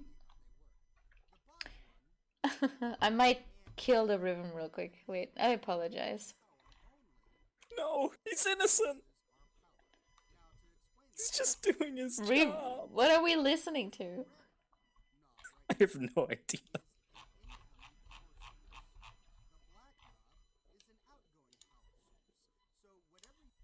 Goodbye, Rhythm. You served us well, but we're done chilling.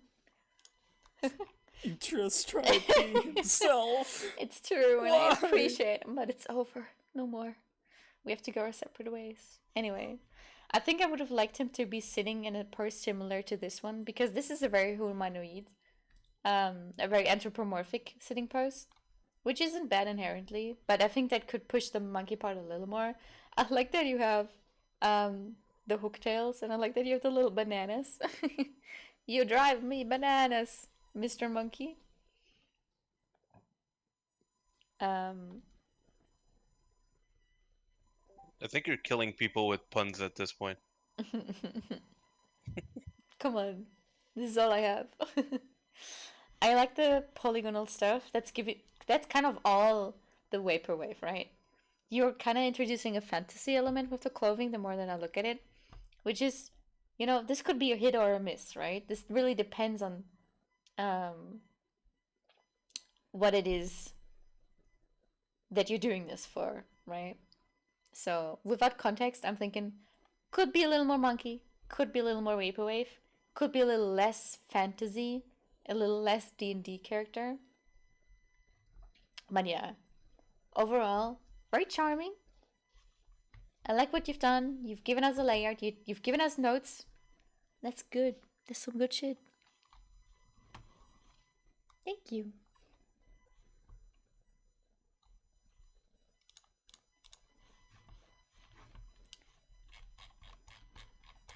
This is mine. This is yours. Nah, I didn't get to finish.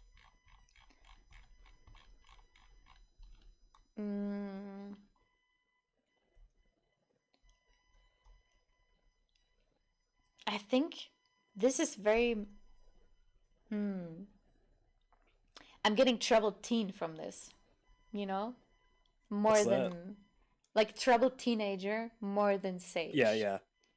I think you could just add a bit more wear and tear to him. Make him a little... Like, age him a little.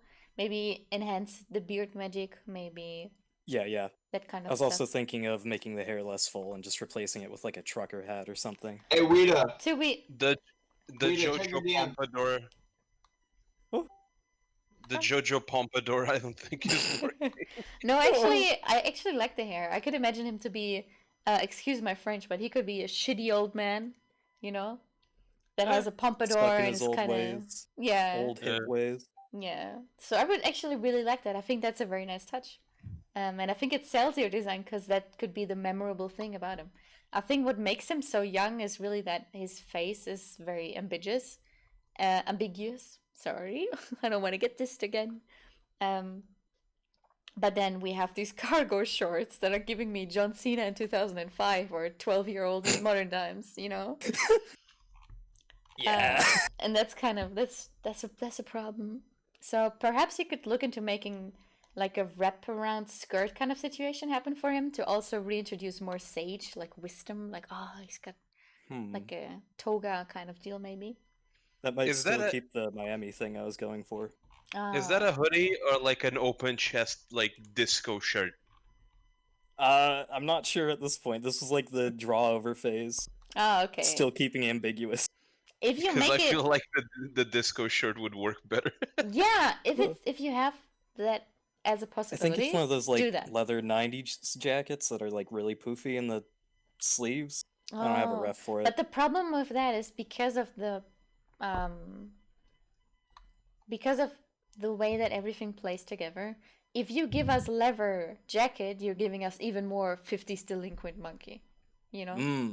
So you gotta be careful with that. I think you should probably not do that, even though for some other people it would have worked because they already have some more old monkey man elements. For this one, I would stray from that thought. Not because it's not cool, but because you need to deliver something else. And yeah, I think you get it. But I certainly like putting all my eggs in one basket. yeah, Horoho just said, I think he looks like a troubled teenager because of his glare. Yeah, that's another part, right? Because you have this ambiguously aged face that is glaring, and he's almost like he's snapping in his shirt sleeve.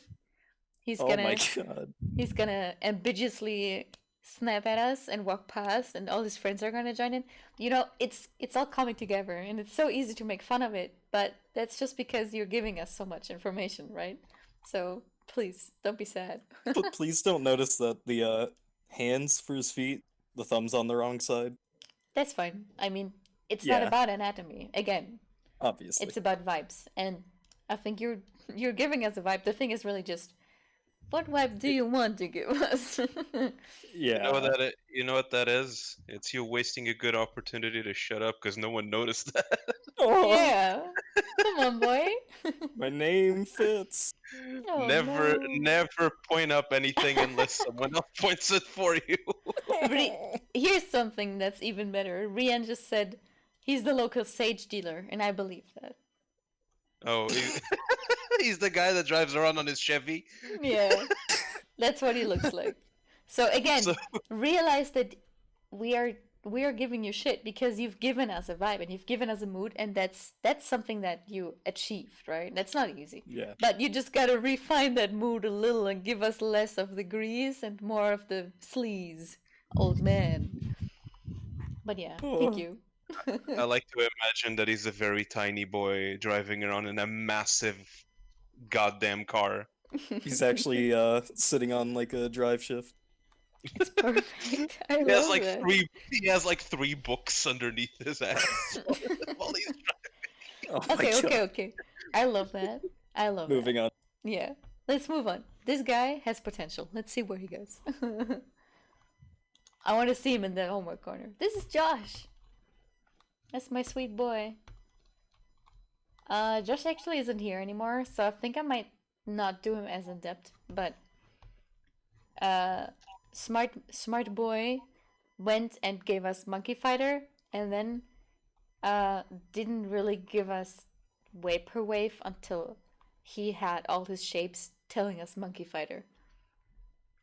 It's very Legend of the Monkey King. It's very Asian vibes, Kung Fu Master, ooh, prayer beads. It's very, very beautiful. But if Josh was here, I would tell him, you gave us Vaporwave as an afterthought, and while it is the least important of the 3 elements, it is the style element and it's the aesthetic element. And if our aesthetic brief is Vaporwave, and one character doesn't adhere to that in his shapes, but only in like a pattern on his clothing. Not even the clothing is Vaporwave, right? We only get pattern that is giving me Vapor. And that's not okay. So That's what I would have told Josh if he was here, but he's not, and my heart is empty. Anyway, really good dude. Look out for him. Let's see. You guys be spamming. But that's alright. I We're mean, very talkative. that's alright, because that just means you're having fun and you're forming a community. Whoa! Kind of want to continue drawing this, but at the same time, I've been bending over for so long, my back's killing me. Please take care. Just Just means continue you get working better after a reference. break. My chair broke, so it kind of I have to stick with a very bad one. Ah, Christ. Just like take pictures of yourself sitting down. You'll get perfect reference for your character. Yeah, because I have monkey stature at this point. Monkey scrunch. Monkey posture. Oh yeah, coffee. Oh, I didn't know that you were not with us all the way, but basically together we decided on 3 words to make up our pitch. One is our who, one is our what, and one is our how. So we have a monkey who is a sage and a vaporwave aesthetic. And that was our pitch. And then together we looked at references, and then together we made our first silhouettes, which we then took to an iterative phase, which we then took to sketch, if we had the time. So yeah. Bye, T-Bot.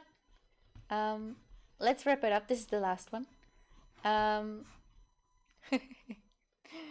Again, we have our references on hand. We have a model of anatomy. Very, very good idea. Very smart thinking. And we have our keywords right here, so we can't forget about them. We got some base silhouettes. And then you chose one. And you ran with it. I think you chose the first one. And then you also tried this one that's here. And then this one. Might be this one.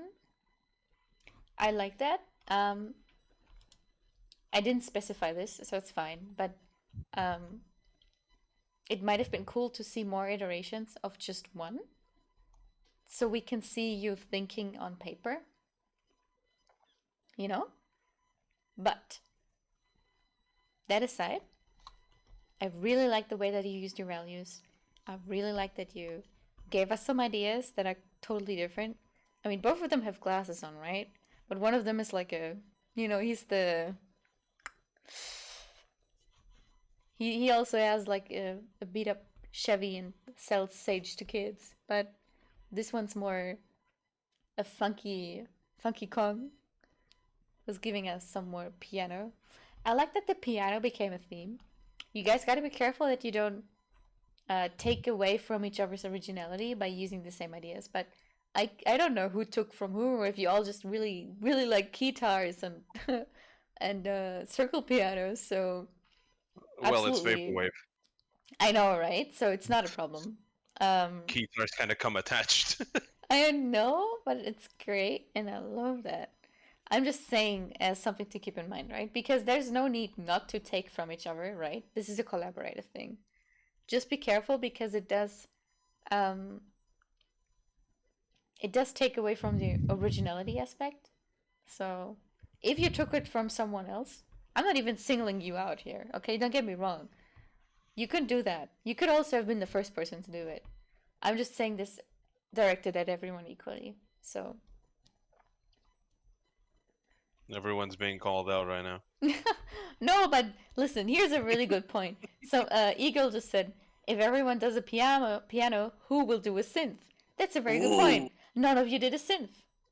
Imagine. Gotta steal it. Imagine being the one person who does a synth now. That would have been so sexy, right? But yeah, totally unrelated to the design, by the way. This is great. I really like it because we have this monkey who I know from a profile view would be a half circle shape because he's bent over because he's a monkey. And then we have the half circle shape also in the divided piano that is bent. That's very beautiful because we will have a repetition of a shape from several points of view. And that's some good ass designing.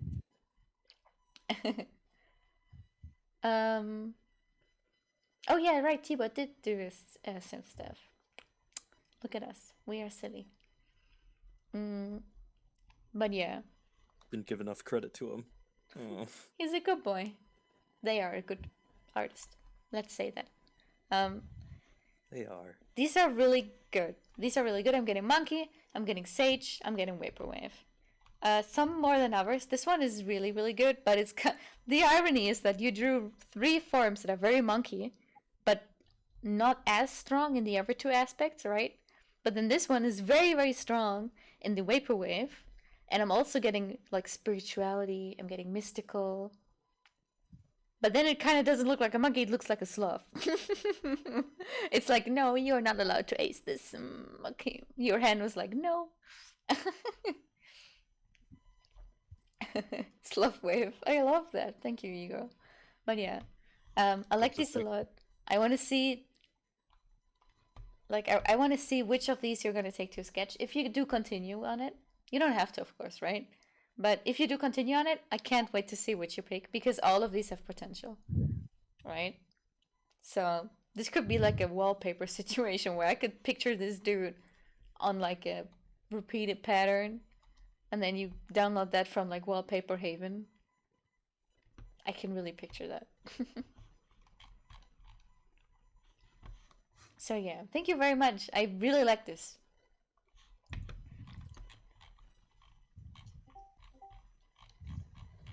Hope it happens more often, because I'm pretty sure this chat will just dish out a bunch of crazy ideas. Listen, this chat, you guys are really good at working and like giving each other vibes. It was very beautiful watching that. There's a colored version. Yeah, let's look at that. Actually, I have it right here. It's this one. But I kind of want to see more, you know? I want to see it go further. You know, I want to see it go all the way. Again, because I could totally picture this as like a 20k upload on Reddit with like some background, like the repeating grid stuff that Eagle just posted. You heard her. Post it on Reddit. Get a Do background it. in. Do it. Get all Do the it. karma. Because like I can really picture that. Because you have that sense of color and that sense of shape to make these kinds of illustration sort of things. Really fits the Miami aesthetic Vaporwave usually goes for. Yeah. And then later farming. tune in, and then it's tune in next week for a Dia de los Muertos gorilla or some stuff like that.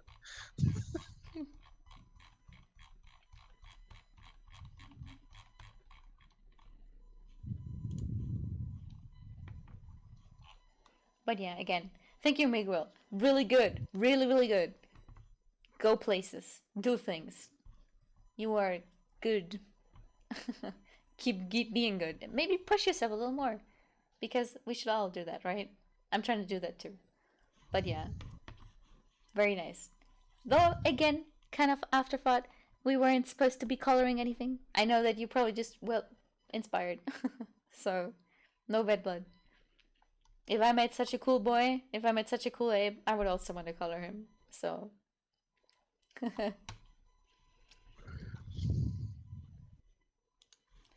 And on the note of Miguel Abe, I want to thank all of you for being here, for attending, and for working with me.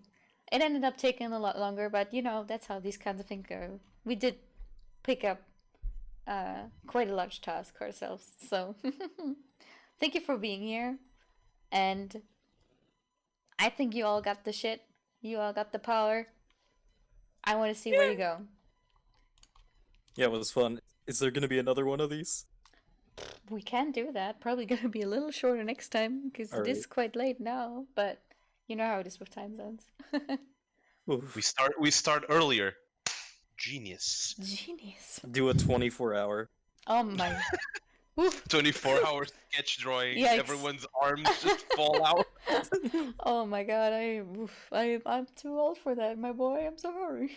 Keep your water bottles and your fridge stocked with ice cubes, because there's gonna be a lot of pain involved on that one. But yeah, I'm again, excited. thank you. My social media is in my name, so if you want to find me, call me, beep me, you know where to reach me. If you felt like it was very valuable and you have the means, I do have a tip jar. You can find it in the Classroom tip jar channel. I would be really happy to, you know, have that because I'm in between jobs, but you guys working alongside with me was plenty enough, so don't feel obligated to. Yeah, so I think I'm good now, and I think you guys are good now, and I want to see you in the homework channel doing your best. Or else. Or else. Have a good evening, everyone. Maybe You take too. a break Right. now. Likewise. Bye-bye. Bye. Bye.